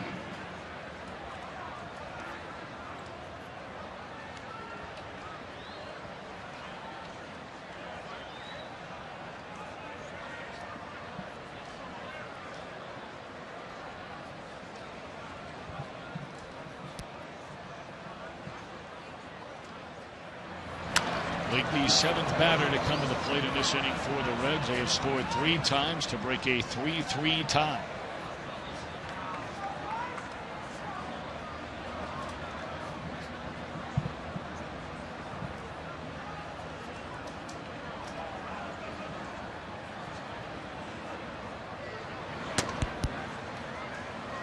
You have to wonder, Tom, you get a base runner aboard, as in Brandon Phillips, who looked like he was trying to run. You wonder if that is really starting to affect a guy like John Lester, especially after throwing that ball down the right field line as he did earlier. Well, one thing we know about the National League Central Division, and that is there are teams that will put people in motion when they get on the base paths. Cardinals have some young players, a lot more team speed. They're committed to trying running a little bit more. They really have brought up the rear in that regard while being up the top at everything else, it seems like. The Reds get 3.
Reds live on Fox Sports Ohio. It's presented by Ray St. Clair Roofing. And tomorrow night we will start a new segment every Tuesday with Pete Rose to get his take on a variety of baseball topics. I'm Jim Day. Let's give you a couple of updates, injury updates. Brian Pena catching tonight. Devin Mesoraco was left behind in Cincinnati. If you're just joining us, he's not with the team. He had an MRI on his left hip. And good news on that front because it revealed no structural damage. It just showed some inflammation in his left hip. and Brian Price says he is day to day, so we will update you on that tomorrow. Billy Hamilton not in the starting lineup, although he could be. He has that injured index finger on his left hand. He is day to day, but he said that Brian Price said that this early in the season, there's no reason not to just give him a day and get it better. I talked to Billy, and he wasn't wearing that protection on his hand to start the season, but he says, I got to give in, and I've got to wear it, and probably the rest of my career you will see it on my hand. Well, you may remember it was the opening weekend of last season when Billy Hamilton did the same thing. That was in New York. Reds had opened the year at home, of course, and then they went on the road and played the Mets. Remember that rainy Friday night? Hamilton went diving into second base, did almost the exact same thing, wore that protective device the rest of the season, but came out this year, as Jim just mentioned, and was not wearing it.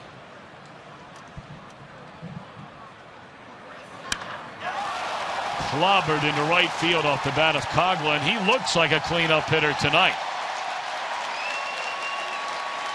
This guy looks like he's back. I would say so.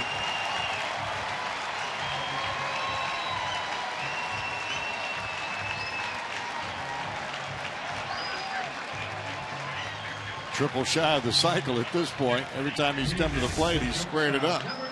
He definitely squared this one up.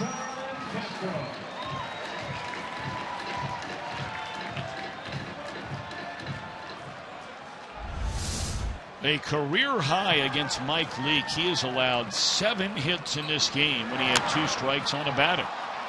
Tough play here for Bruce. What a play by Jay Bruce. Are you kidding me? He didn't have to dive for that ball. He didn't have to slide for that ball. But if you're sitting where we're sitting, that is a great, great play by Jay Bruce. Long way to go. And that is a concrete ball down that right field line. It is not giving. It has a pad on there, but it might as well just be straight brick. That is a really terrific play. There are a lot of outfielders that as that ball begins to fall, they slow up. And that ball drops. I don't know about you, Cowboy. I don't blame him.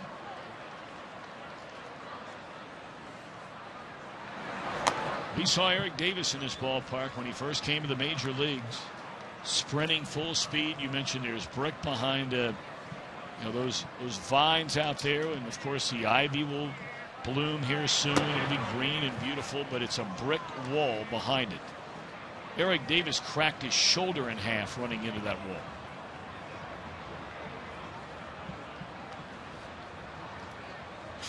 It does not give. Leake will get to that one. Throws out Alcantara. Now, what about the difference between Leake early in this game and as the game has moved along, the Coghlan home run aside? Well, when he has been down in the strike zone, he's been very effective. But early in the ball game, a lot of the fastballs, and he is throwing a two-seam, which is a sinking fastball. Those balls were elevated a little bit. And I don't know if it was release point or if it was just getting comfortable on a different mound. But since the first inning, he's made some awfully good pitches up until the ball that he left up to Coghlan that he hit out of the ballpark.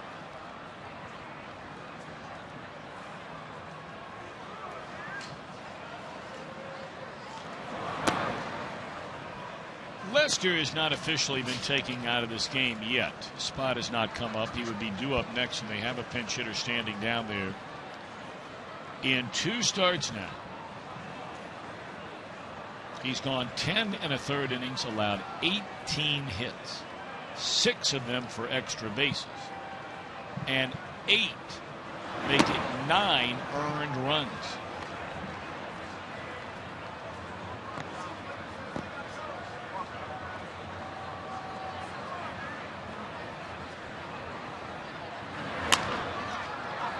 Lost a swing and a ground ball to Kozart. Cubs get the home run by Coghlan. We move to the 7th opener of a 3-game series. Leake upset, but he has a 2-run lead.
family day destination. Family Sundays. Kids 14 and younger receive an Aroldis Chapman poster presented by College Advantage. Make sure to take advantage of the special family ticket offers. We have the mascot races, face painters, games, a lot more for all the kiddos. 381-REDS or log on to Reds.com/family.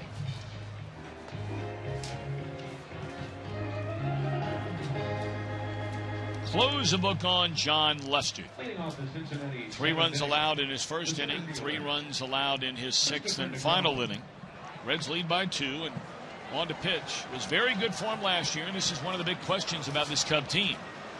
Their young bullpen, which was so good last year, can they repeat that this year? And it starts with Brian Schlitter. Schlitter had a rough first outing, and he had a very rough spring training. Cubs trying to get him back on the right path. The way you can do that is put you out there and see if you can get it done.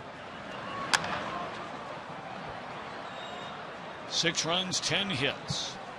6 innings for Lester. He did not walk a batter and struck out 4.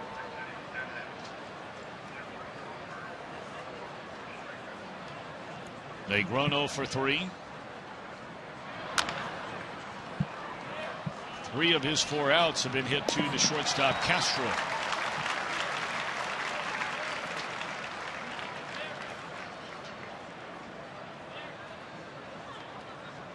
You know, Cowboy, you look at this Cub team, and you know they're going to get a lot of pub because they're the Cubs. They're in the 3rd largest market in the country. They're followed by fans all over the country.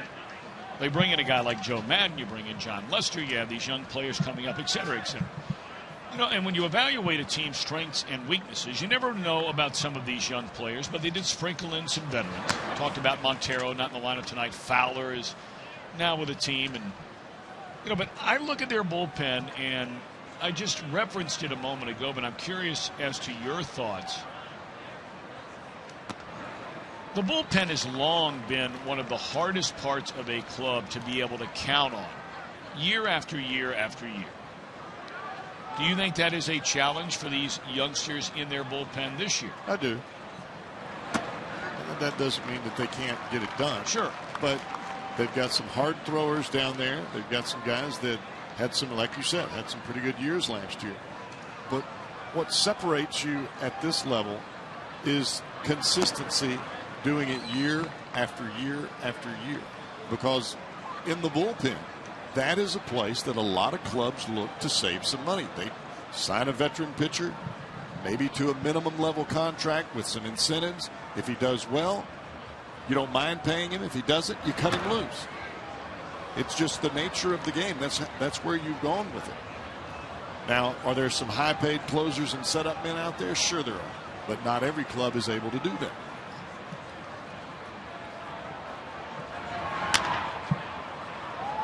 Three-two pitch grounded to the second baseman, and Votto is thrown out. Pair of ground ball outs for Schlitter. Coming up tonight on Fox Sports 1 at 11. It'll be Fox Sports Live. All the highlights from Major League Baseball and the NBA. The rest of the world of sports. Cowboy, are you an NBA playoff watcher when you have the chance to watch it? No, you're not. Now, March Madness, I like that. That'll be starting in about a year from now. Yeah. But I enjoyed it. But hitting on that bullpen thing one more time before we get out of this. I have no reason to believe that any club would pay a closer the going rate, $10-12 million to close for a team that can't win. 3 ground ball outs in the inning for Schlitter. They stand and stretch and sing at Wrigley. Reds lead by 2.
moment. Let's take you back to April 13th, 1998. The kid, Ken Griffey Jr. in Cleveland. Career home run number 300 on that date.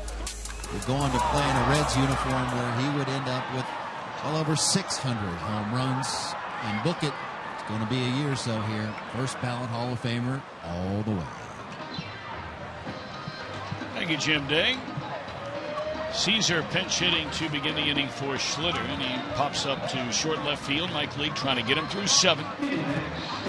Reds with a 6-4 lead. They do have activity in their bullpen, do the Reds.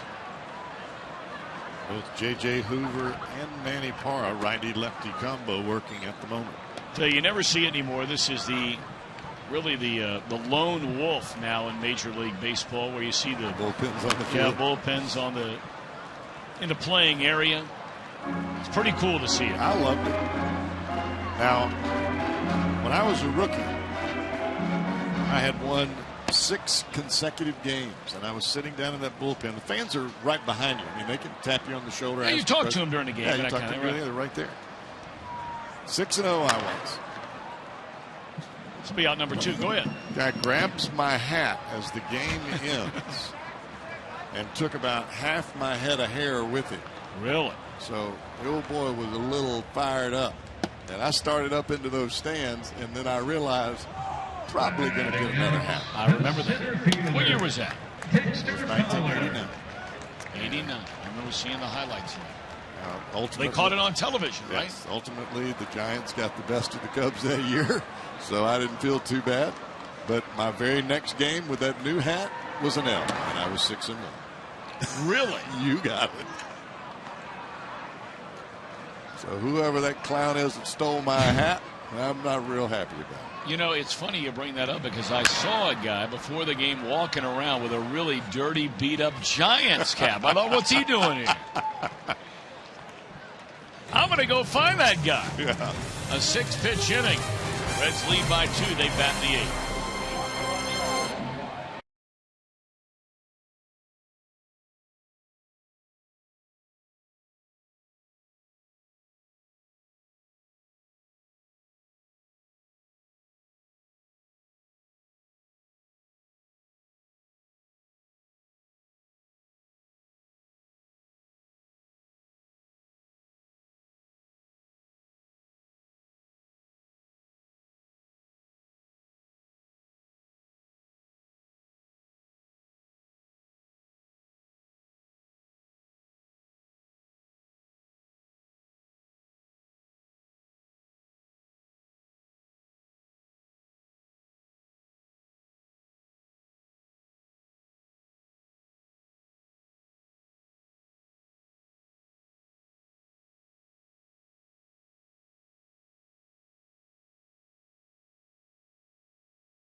For 3 times in the first inning.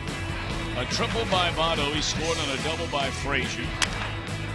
Jay Bruce singled home a run after Marlon Byrd had knocked in one late round. In the bottom of the inning, the Cubs tied the game. They got a 2-run home run by Soler. Starlin Castro with a run-scoring single plating Coghlan. Stayed that way until the 6th. 1-out single by Phillips. He scored all the way from first on a double by Marlon Byrd. Byrd would score on a double by Jay Bruce. A ground out by Cozart brought in another run. Cubs got a home run by Coghlan to draw within 2 in the 6th. And that's where we stand as we open the 8th inning after Leake gets through a 6-pitch 7th inning. And Jumbo Diaz is now up in the bullpen. Hoover and Parra have taken a seat. A couple of changes defensively for the Cubbies. Caesar remains in the game to play left field. Coghlan Well, it gives you an idea of his versatility. He goes from left field to third base. And Jason Mott is on the mound. Long-time Cardinal. At one time, a rock-solid closer. A bid for a 4-hit game, and in and out of the glove of Caesar. We'll see how they score. That's got to be a hit, right? Got to be. That is a hit. The 4th of the game. 4 singles tonight for Brandon Phillips. That matches his hit total for the first 6 games of the year. Great effort by Caesar, but as he dove for the ball, as the glove went down, it hit off the heel of his glove. Looked like it drew some skin.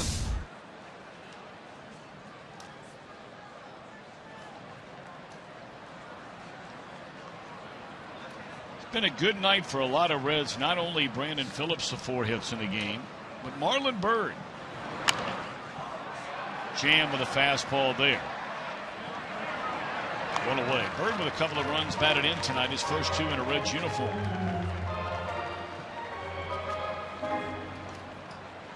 Mott off to a good start with his new team. He's gotten his velocity back. He's throwing in the mid-90s.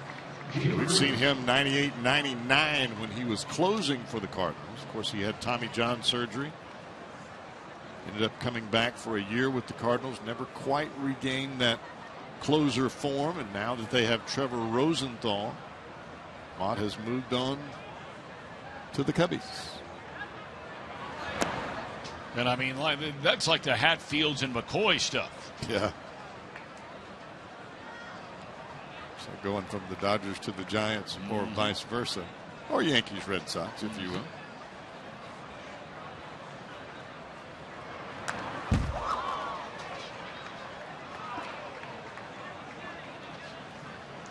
So they're going to get Jumbo Diaz right back on the bump. He was handed a 2-run lead in the game yesterday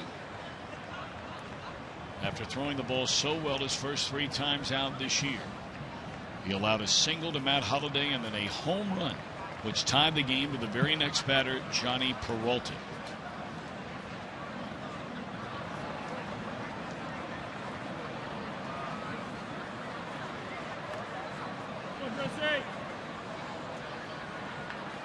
Jay Bruce, a good night. 2 out of 3.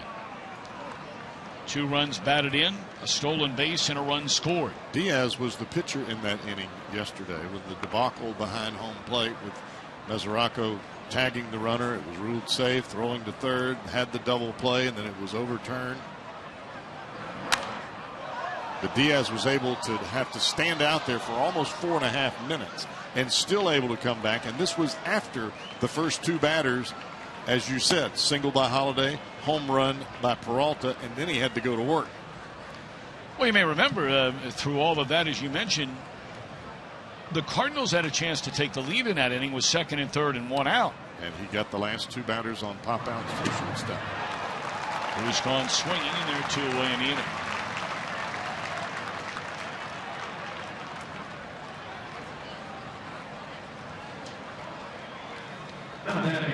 The pitcher, Brian Pena. So now Brian Pena will turn around and bat left-handed for the first time tonight. 1 of 3. He continues his marvelous hitting in his career against John Lester.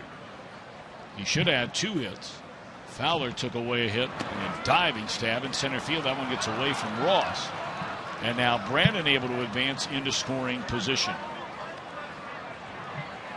That will probably be ruled a pass ball. It hit right square in the mitt of David Ross and then trickled away.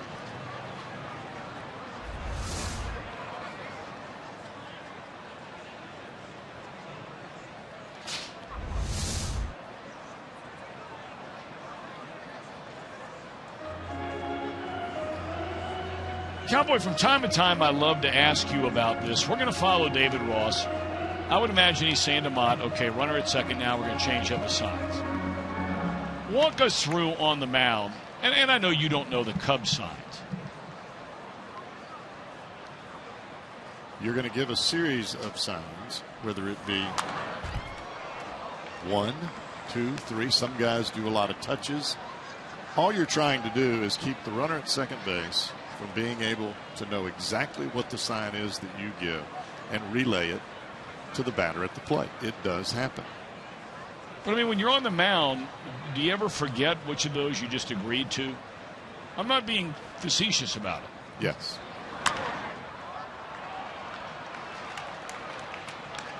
In the air, short left field, Castro to get it, and the inning is over. All right, jumbo time now. Reds have 6 outs to go. They have a 2-run lead.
Ceremony where your 1990 World Series champions will be honored on the field. It's part of a Super Saturday. First 25,000 fans get that Nasty Boys triple bobblehead thanks to PNC Bank. Come on down to the ballpark. Big weekend. Mike Leake, 105 pitches in the game. 1/3 of those came in the first inning.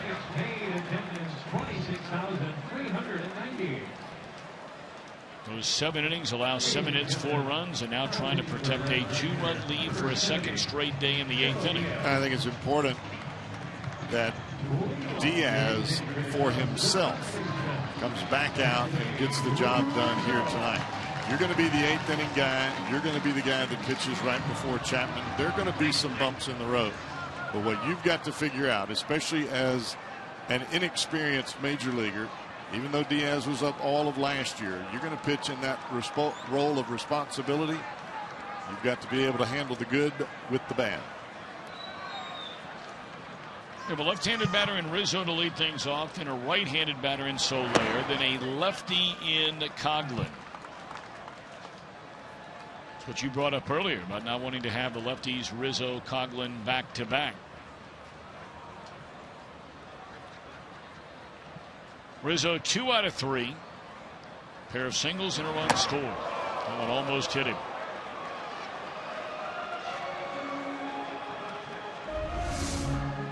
Got underneath this fastball and it cuts up and in.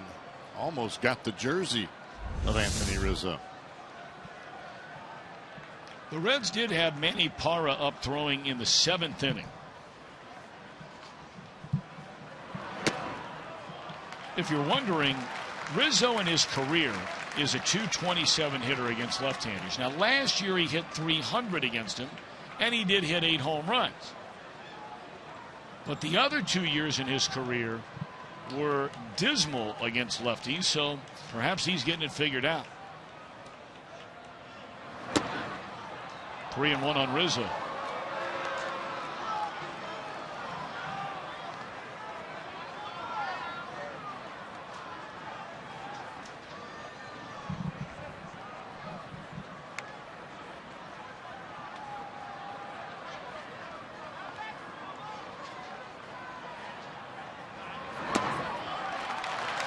Leadoff walk.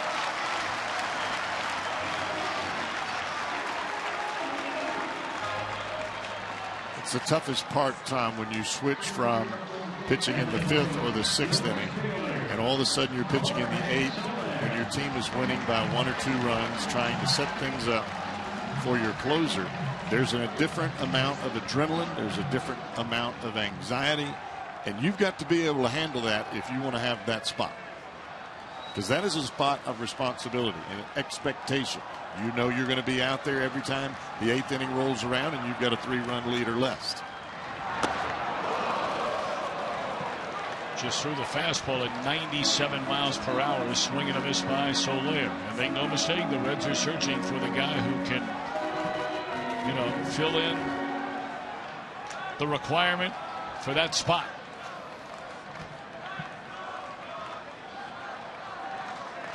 They had Jonathan Broxton handling that job the last couple of years.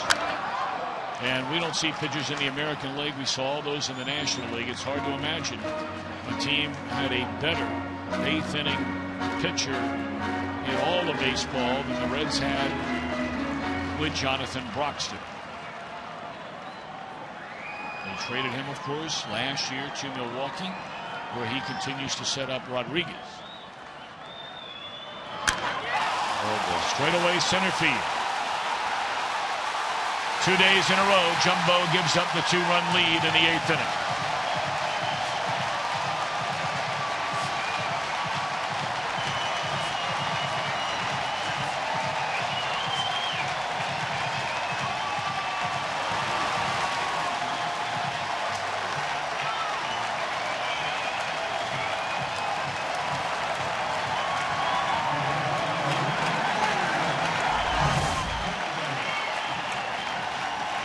Pena wanted the fastball elevated up and out of the strike zone, and that baby was right down Broadway.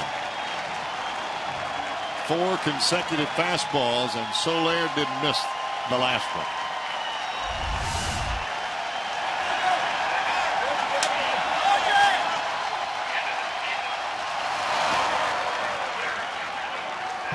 Tell you what, Brian Price, as they finally acknowledge a curtain call, Soler does, the demand from the fans.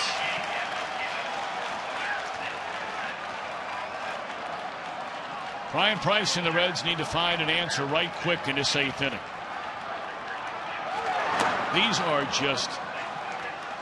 These are more than just a body blow. You go to the 8th inning with a 2-run lead inside your division trying to win baseball games.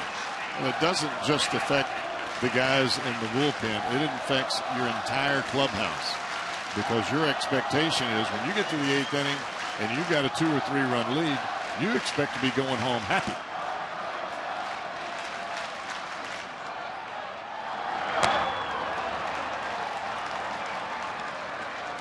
Well, they've tried Kevin Gregg. They've tried now 2 days in a row Jumbo Diaz, and the way J.J. Hoover is throwing the ball, perhaps on another day when the Reds get the lead, it might even happen tonight.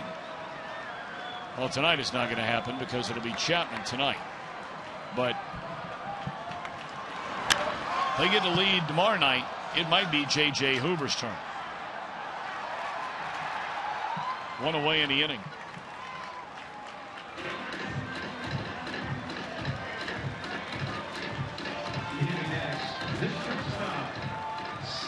And by no means are we saying that Diaz is not capable of being a good pitcher. That's not the point. It's just that that is not the kind of role you are going to have an audition time after time after time after time unless you're getting the job done.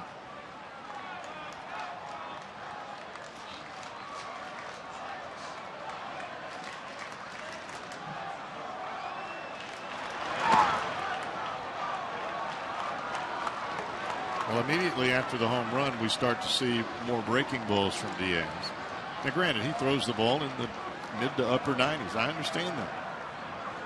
But if you catch it, as Soler did, that baby jumps. Well, what I would say is that when you come out of that bullpen, you're not trying to see how hard you can throw the baseball. You're trying to get outs as fast as possible. That means you need to have command of the breaking ball and the fastball.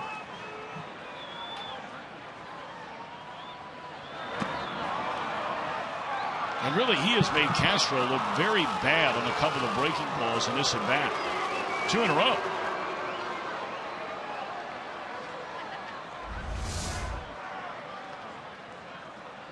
Castro is trying to hit the ball where Soler did.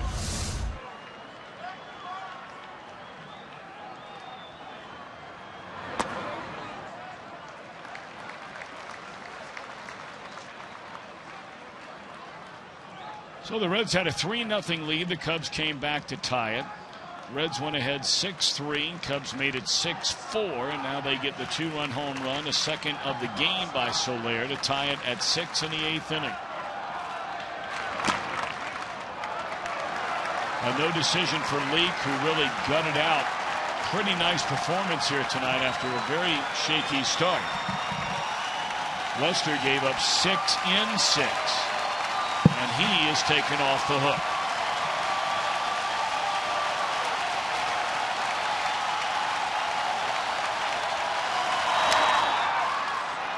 Fair ball. Frazier cuts it loose. 2 out. Reds in the top of the 9th inning have Cozart in the pitcher spot in the top of the order with Negron. Second baseman, number 7. There is going to be Alcantara.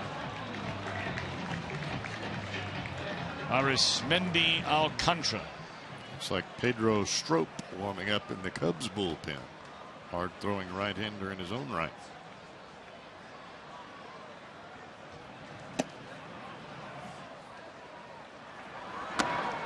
He's another one of those guys we were talking about earlier.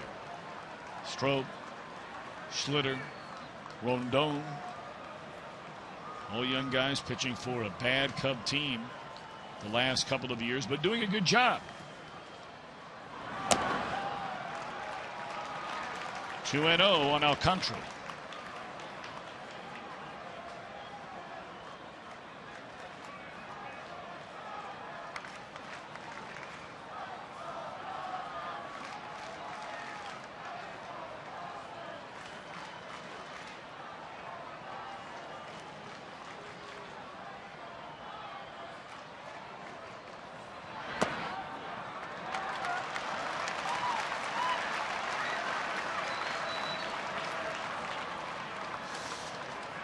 The count.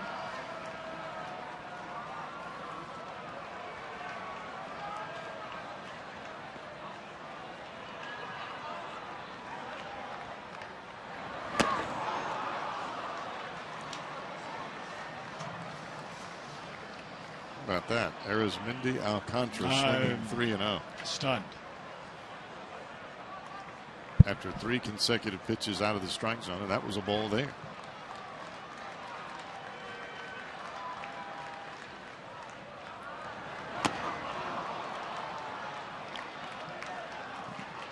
Talking about a guy 0 for 15 so far this season. He's swinging 3-0. Come on now. May go back to that dugout and have a little sit down with Joe Madden. 3-2 on Alcantara. And we'll do it again. Inning started with a walk to Anthony Rizzo, and the Reds leading by 2. And Soler just crushed it. Straight away, center field, to tie the game at 6 here in the 8th inning.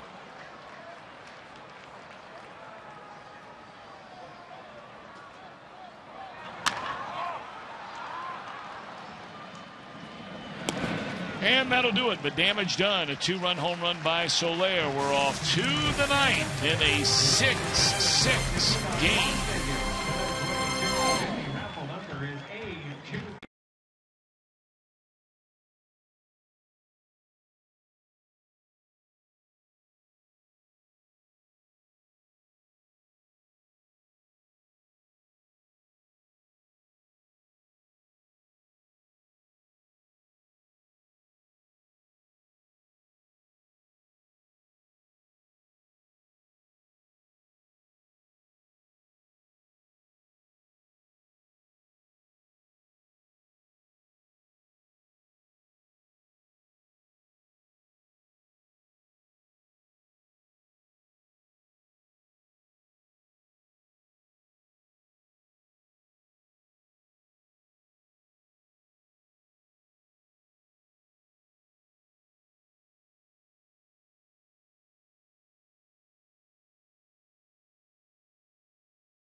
Cincinnati Reds. It may not be reproduced or retransmitted in any form, and the accounts and descriptions of this game may not be disseminated without the express written consent of the Cincinnati Reds. Be a part of the Major League Baseball All-Star action this summer in Cincinnati. Just visit the T-Mobile All-Star Fan Fest. That'll be at the Duke Energy Convention Center July 10th through the 14th. And you can buy your tickets now at allstargame.com. 6-6. We open the ninth. Pedro Strop on for the fourth time this year. Hard thrower, good movement, late life, very sharp breaking ball. You have to give up a run.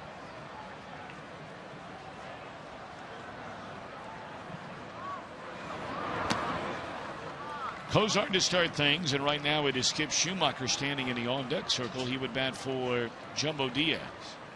Aroldis Chapman throwing in the Reds bullpen just in case. Huber and Parra are both ready. 2-0. I think Chapman is only going to heat it up if the Reds either get a run or appear to start to get a run here. They will not pitch Chapman in a tie ball game on the road unless he's the last man standing. Strop, a busy man last season. His first full year in the big leagues. Did not spend a day in the minor leagues. That is the first full season with the Cubs. He had pitched with Texas, Baltimore, and then came over to the Cubs in 2013 and has been a real nice addition. Well, he's thrown more strikes since he's been in a Cubs uniform than he ever did with either of the other clubs. He's always had a nice arm. He's always had good movement on the fastball. But he was all over the place. And if you're going to pitch at the back end of the bullpen, as we were talking about earlier, you've got to have some command. 3-2 on Cozart. Well, make sure he throws you a strike. Why not take the walk if he's going to give it to you?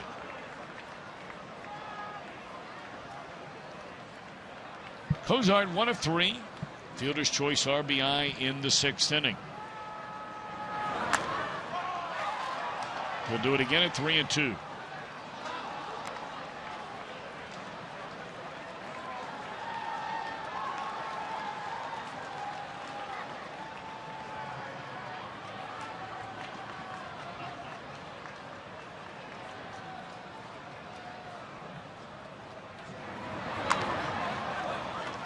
Eighth pitch in this at bat is swung on and fouled out of play.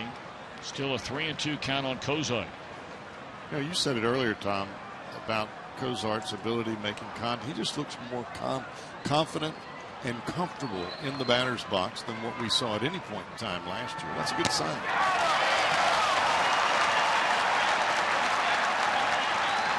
One away in the inning. And it will be Schumacher to bat for Diaz, who goes 1 inning, allows 1 walk, 1 hit, 2-run home run to Soler. Skip Schumacher.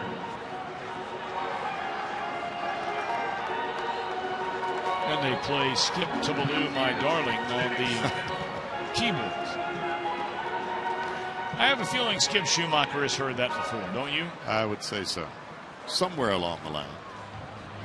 He's played long enough. Sure, he's been here more than one time. I would think the minor leagues, they also did that too. As long as it wasn't the home team, it's okay. His team. Right. That would be good. You don't want that as your walk-up music.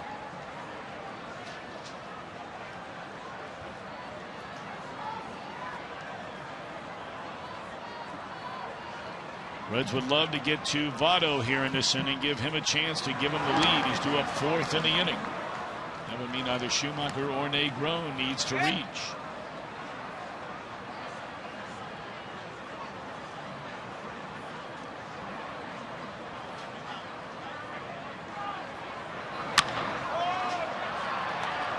In the air, left side. Castro calls off the third baseman for out number 2.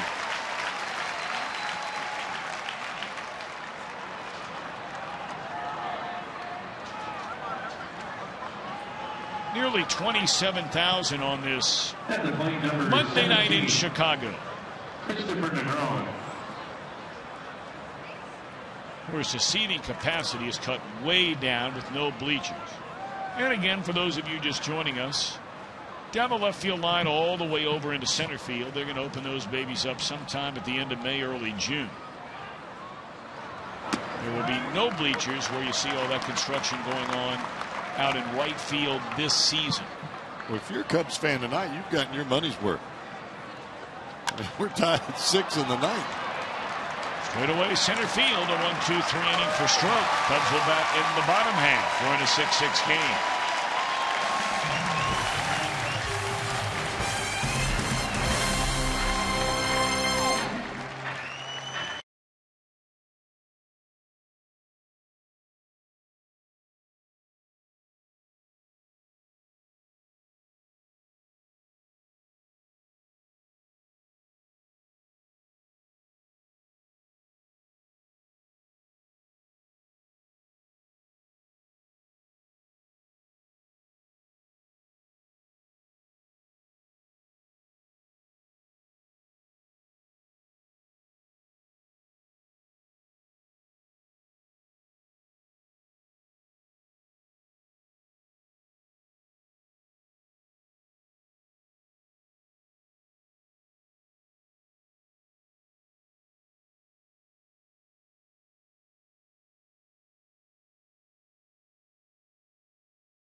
Brought to you by your local Toyota dealers. Proud sponsor of the Cincinnati Reds. Along the lakefront in Chicago and just north on Lakeshore Drive, you come rolling into Wrigley Field. Bottom of the ninth inning. Cubbies won in the top of the ninth out in Denver yesterday on a big home run by Dexter Fowler. J.J. Hoover will try and pitch the Reds into an at-bat in the 10th inning. He's looked good.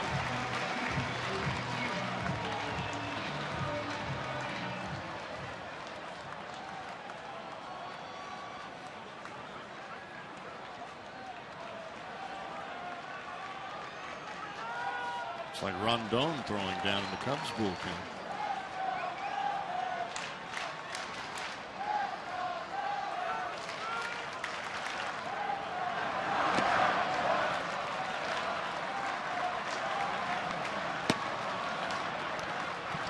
Would be him.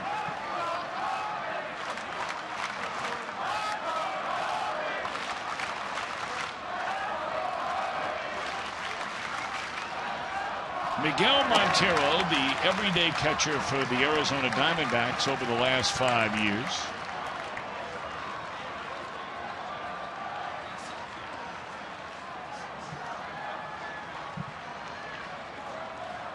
$13 home runs, 72 batted in. The batting average lower than we're used to seeing it for Montero, and now it is 3 balls and no strikes. But I've always thought this guy was a pretty good offensive player. Yes, I agree.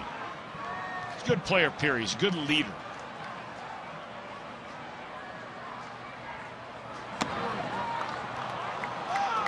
I remember when Montero first came up to the major leagues and Randy Johnson was still pitching for the Diamondbacks, and in a game, Johnson had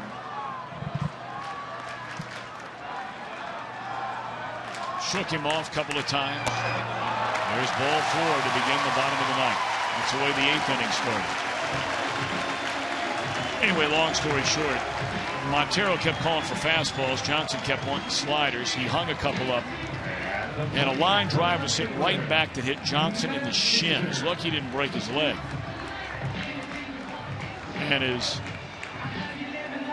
Montero came out to check on him and started to walk away, Johnson said, "Quit calling for fastballs." Montero, as a rookie, turned around and said, "Quit hanging sliders." And Johnson never forgot it. Strike one a season. Let's see, if I was a pitcher, I would love it. And Johnson did love it. I'm sure he did, because that builds confidence between the two of them. And that's one place on the field where you've got to have that bond. Bunted perfectly by Caesar. And the Cubs have the winning run in scoring position.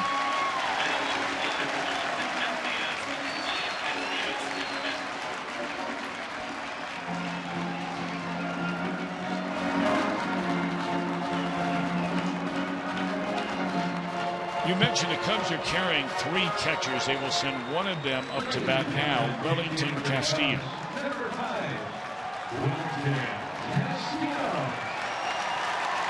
Good numbers for him against J.J. Hoover. If you're just tuning in, the Reds jumped in front 3-0 in the first inning. Cubs tied it with 3 in the bottom of the inning.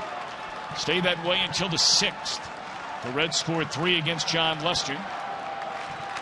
In the 7th inning, Coghlan hit a home run off Mike Leake. Leake went 7, allowed 4 runs. And then with the Reds leading in the 8th inning by 2, Soler tied the game with a 2-run home run off Jumbo Diaz.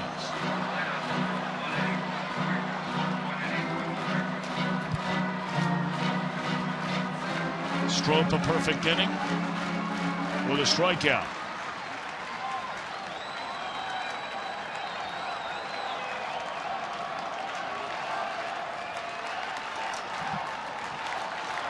Oh, and 1 the count on Castillo.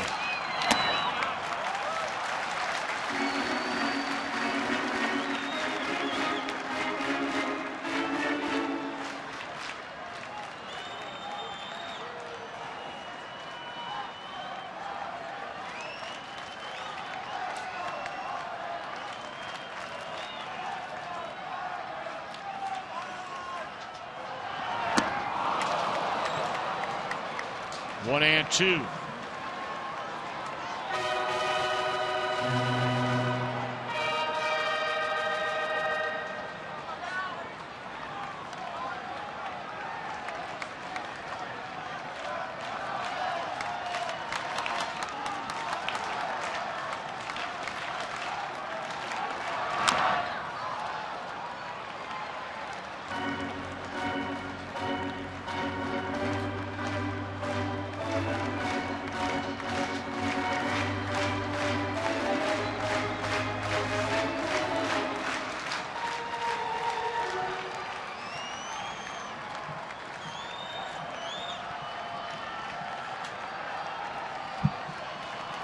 Winning run at second base. Lined into left field. Caught by Marlon Byrd. Throws from the seat of his pants. And just misses, doubling up the runner at second. What a big play by Marlon Byrd. Well, that was almost disastrous. It looked like Byrd, as he came in to plant, that left foot came out from underneath him, but he was still able to keep his concentration and make the catch. That was a bullet. Yep.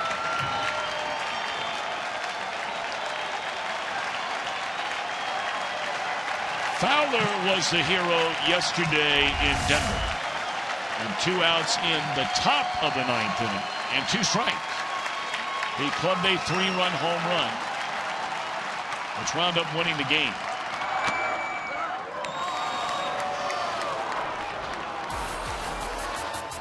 It was an 0-2 pitch. Fastball looked like right down the middle of the plate.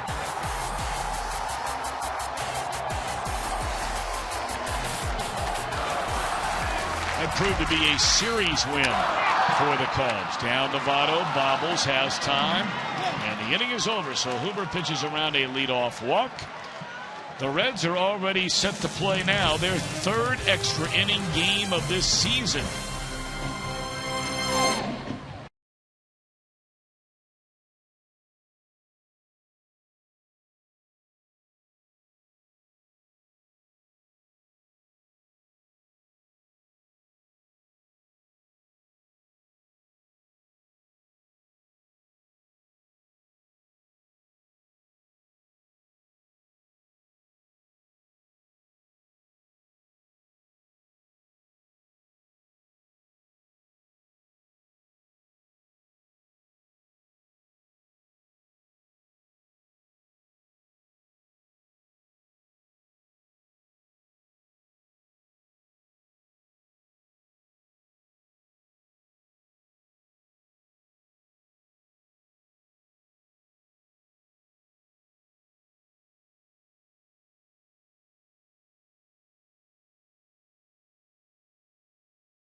has taken over for the Cubs.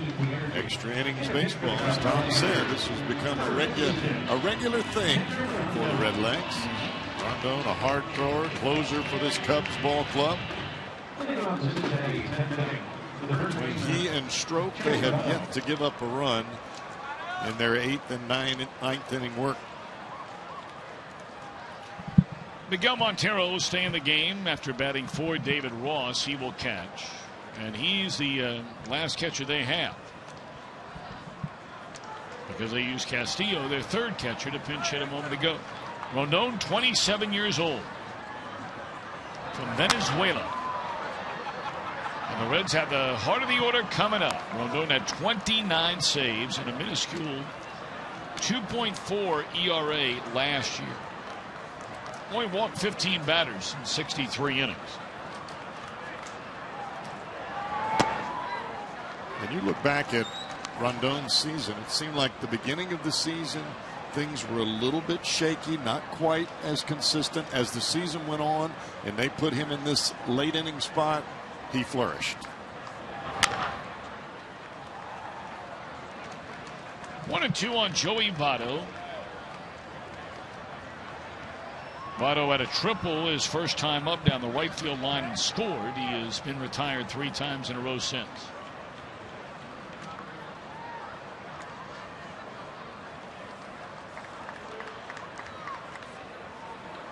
Votto with 2 strikes, really choking up on that bat.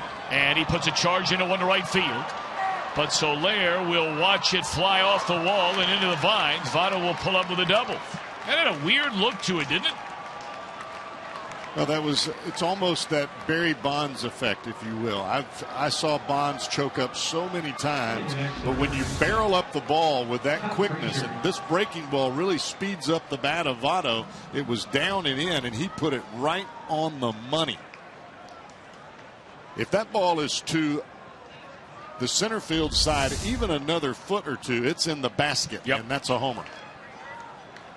But when I say it had a weird look to it, it looked like Soler was tracking that ball. You knew it was hit well. And all of a sudden he turned around, looked up. Well, the Reds, this is a must run out there at second base. A must run. You get a leadoff double. And it's up to Frazier and Phillips and Bird to get him in and give Aroldis Chapman a chance to nail it down.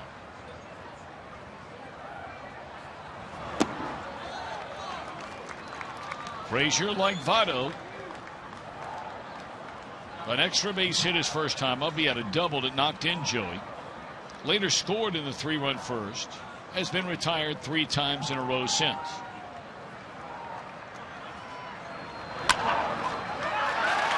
Votto was he tagged? He's out. Looked like Votto was trying to get a quick break as the ball went into the ground, but Rondon is a big fella. He snagged it from midair, and that's going to be a costly mistake.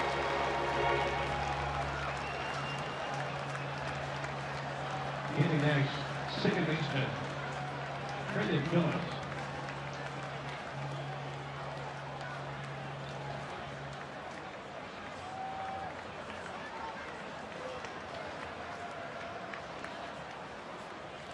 Clearly the tag made there by the third baseman, Coghlan.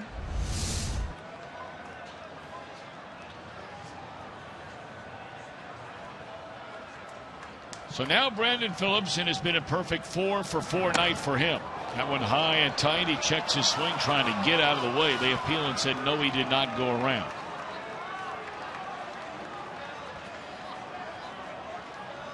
First 4-hit game by a Red this year. The first 4-hit game for Brandon in almost 4 years, and he is our Steel Power Tool Performer of the game. 4 hits, a stolen base, 2 runs scored.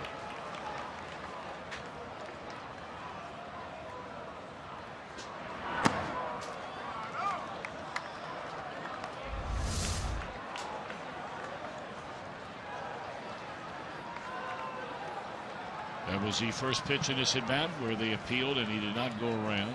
That'll wake you up a little bit.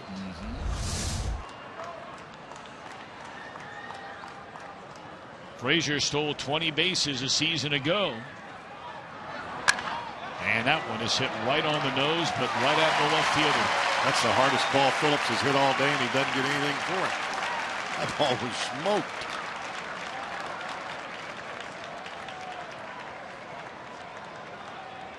The fielder, Marlon Bird. We were talking earlier about this being a funny game. You got 4 hits on the day, and then the 5th time you hit a ball like that, and you're out.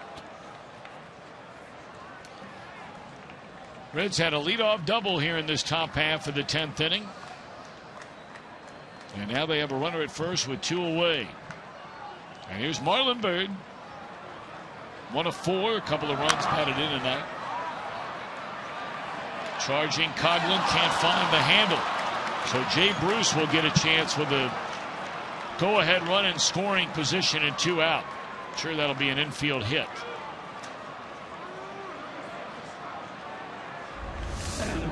I can't remember the last time I saw Coghlan playing in the infield. I can't either. Ever. Yeah, I mean, he came up center field, outfield with the Marlins. But because of the injury to Mike Olt, Cubs are, and Tommy LaStella, you mentioned that earlier, kind of pressed into a rough situation here. Jay Bruce, 2 out of 4, a pair of RBIs in the game. He has a go-ahead run at second with 2 out. And down a strike.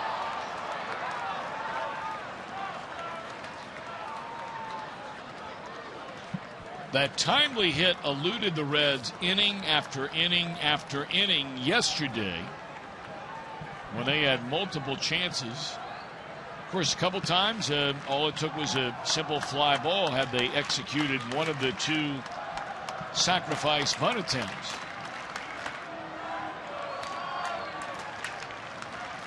Looking for a big hit right now by Jay Bruce. He's behind 0-2.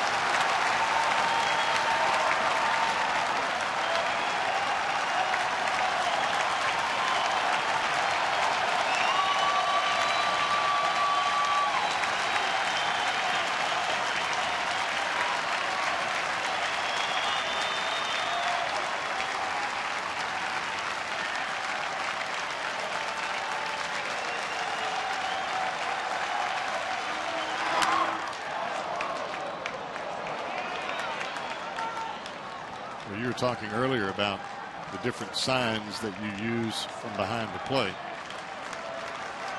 Montero runs through them quickly, but that sign that Rondon will throw will be the second sign he puts down.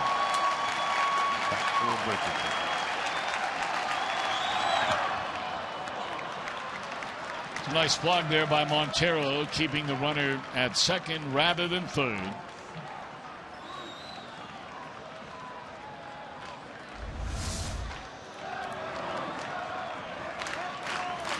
Textbook there. By far the toughest pitch to block. Over the top curveball with that top spin. Catcher can't just drop to his knees. He's got to be tall as well and keep it from going through his legs. And the inning is over for the Reds after a leadoff double. They strand 2. The Cubs will bat in a 6-6 game.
Mexico. That'll be at the sold-out Alamo Dome in San Antonio, Texas.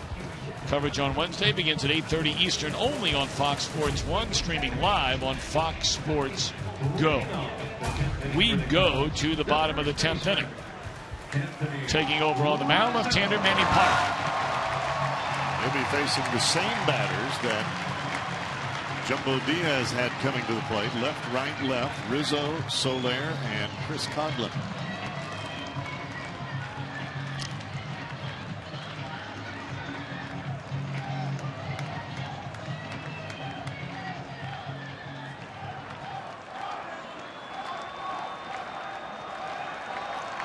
Parra, a guy who was given a chance really to do a little bit of everything with Milwaukee, the only club he had spent his entire career with. Starter, long man, setup guy. The Reds got him in 2013, and for the first 2 months almost entirely, he was on the disabled list. When he came back, he was as good as any left-hander in the National League over the final 4 months of the year. And last year he had some injuries, some ineffectiveness, and the Reds need the 2013 Manny Parra back here this year.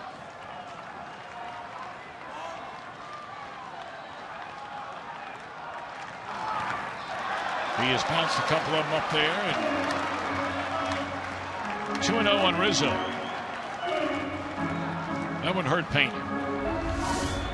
This one came off, looked like the edge of the plate, caught him right flush on the left wrist. You don't have a pad there. And that was after the injury to the left shoulder yesterday.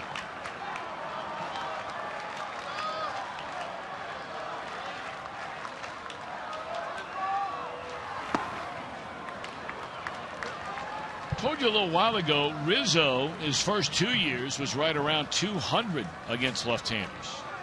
And last year he jumped up to 300 and hit 8 home runs against lefties of the 32 he clubbed during the year.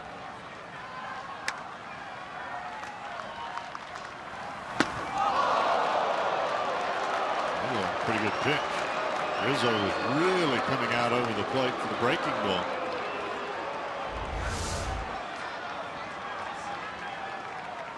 Looked like we got a little bit of that inside corner for me.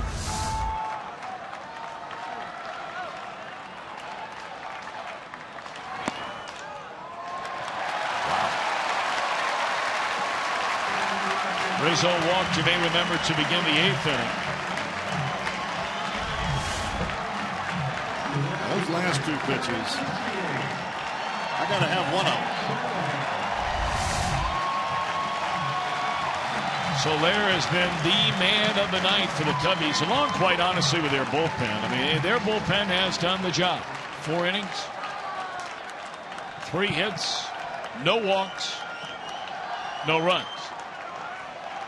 Schlitter, Mott, Strope, and Rondon. Soler, a pair of 2-run home runs,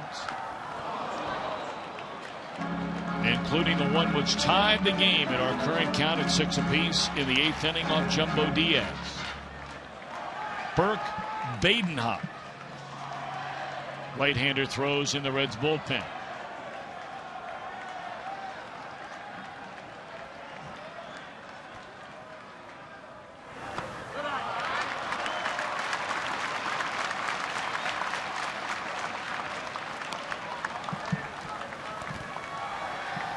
The Reds have not had a starter blow up where you've had to fill in a lot of gaps as far as bullpen use.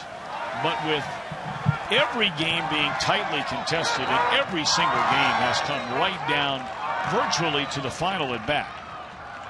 Reds have won 4 of those. It's their 3rd extra inning game. There has been a lot of use of this Reds bullpen already, even with good, solid starting pitching. Yeah, the Reds had 3 consecutive rain delays to open the season as well against the Pirates, which the games they swept.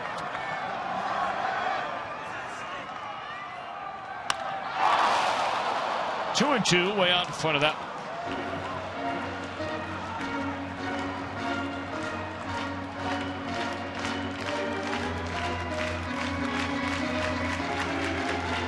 This is the Cubs' big guy. I mean, this is, when the Reds brought up Jay Bruce, the Reds brought up Joey Votto. This is their answer to that. Jorge Soler.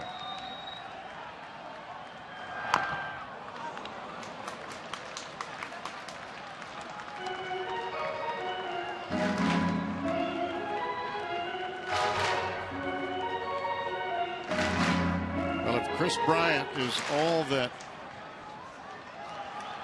the expectations seem to be, Rizzo, Soler, and Bryant right in the middle of that order.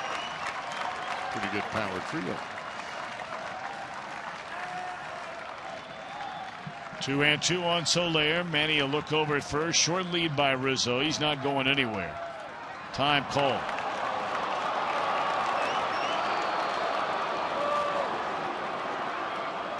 Now Rizzo is a guy from time to time that, he can pull off the sneak attack.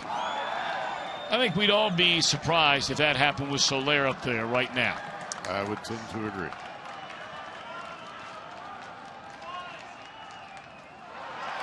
He doesn't need to take off. Parr has bounced about 5 or 6 pitches here in this inning of the 11 he's thrown. This looks like a changeup. Actually, that was a breaking ball, and that's almost identical to the pitch that he threw to Anthony Rizzo that caught Brian Pena on the left forearm initially.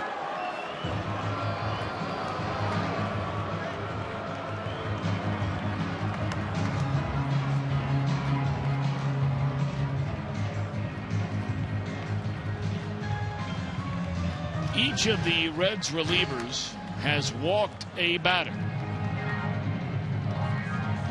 Diaz walked Rizzo in front of the long one by Soler. They've all walked the leadoff batter. Yes. That's the problem. Hoover walked the leadoff man in the 9th. And Parra here in the 10th. That's a winning run in scoring position with nobody out. 3-2 on Soler.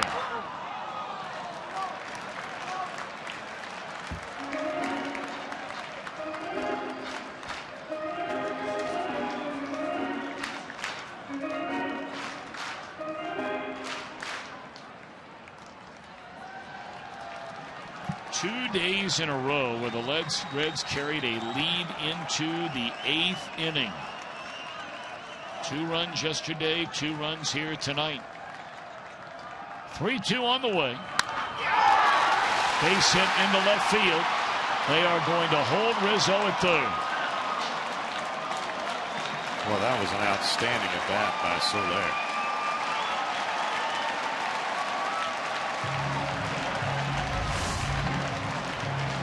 Fouling off numerous pitches. Look where that pitch was. You could see Brian Pena turn his mitt over and go down to his knees, and Soler drops a 2-iron and just hits a bullet out there into left field.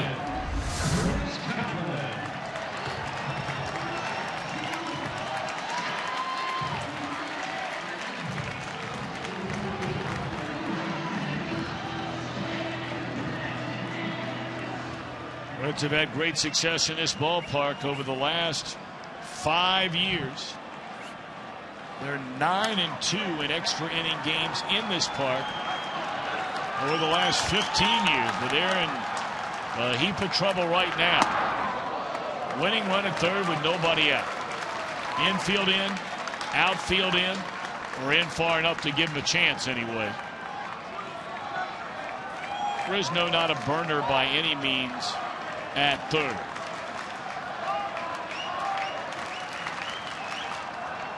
A leadoff walk, a wild pitch, and a single. 2-0. This will be the final batter for Manny Parra either way. If he's able to prevent the run from scoring, Badenhop will come on and try and induce a double play ball if possible. They may, I know, a little handiwork right now by Pena.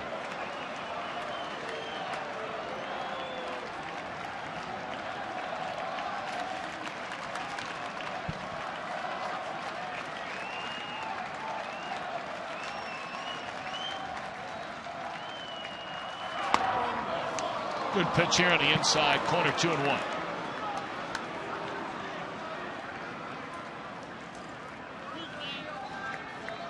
That is our flamethrower. That last pitch, 92 miles an hour. Brought to you by Cholula Hot Sauce. Winning run at third, nobody out. Parra to Coghlan. Ball 3.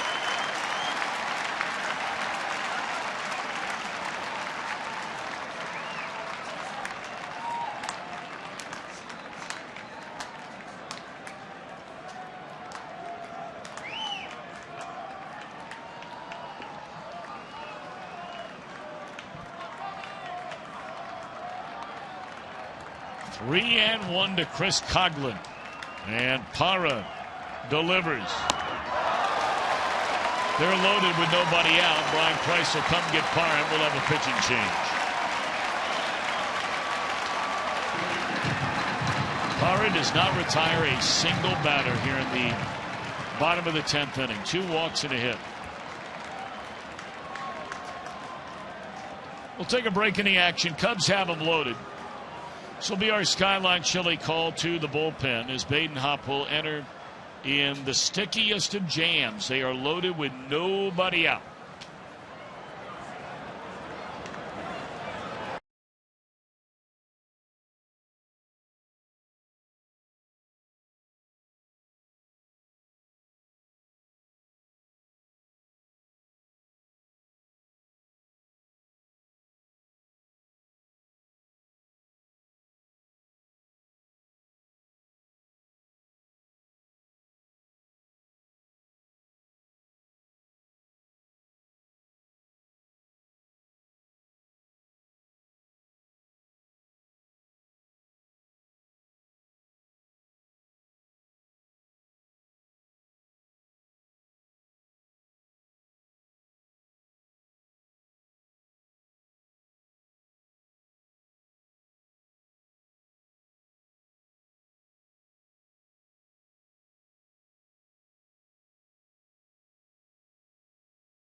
He is known as a ground ball pitcher cowboy, and Lord knows they need the old 1-2-3 double plays right about now. Well, if anything, you need a ground ball hit right at an infielder where you can cut down the runner at home plate. And you know Starlin Castro is going to be swinging for the downtown. He wants to get the ball in the air and get it into the outfield.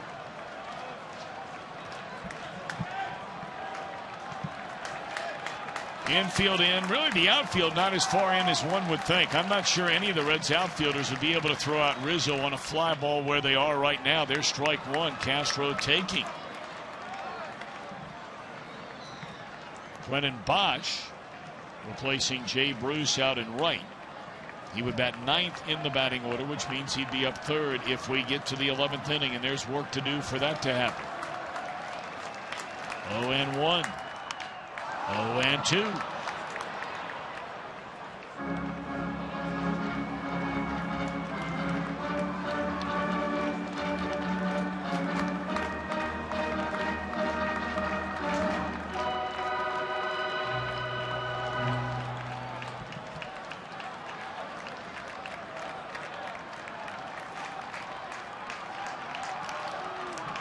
Winning run at 3rd.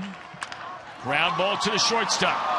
And they get the force out at home, so that's the first out here in the bottom of the 10th inning.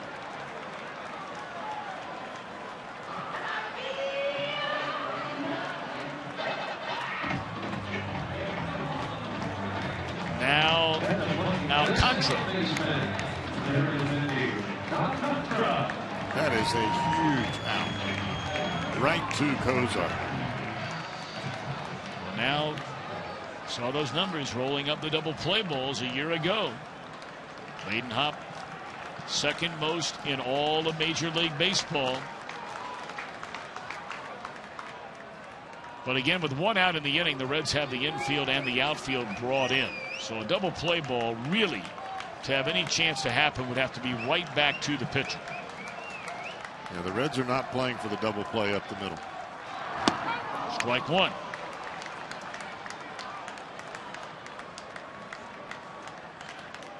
It appears that if the ball's hit on the infield, the Reds are coming to the plate.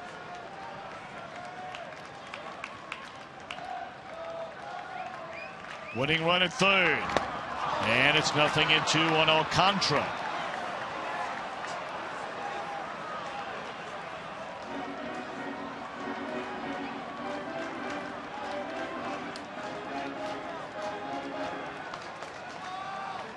Layden Hop gets out of this. We need to call him Houdini. Bases loaded, 6-6 game. We're in the bottom of the 10th inning, one out. 0-2 on Alcantara. Game over.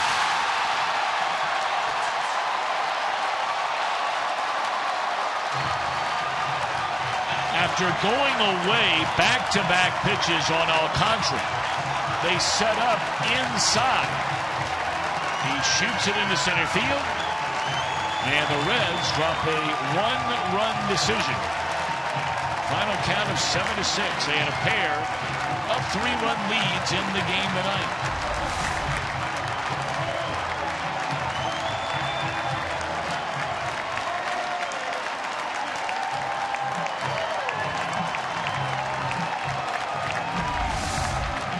It looked like he went down low with a couple of off-speed pitches into the dirt. Alcantara was very aggressive.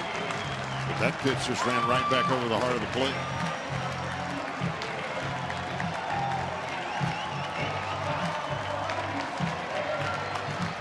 Jeff Pecoro, Brian Giesenslaw standing by with Reds Live, the postgame version.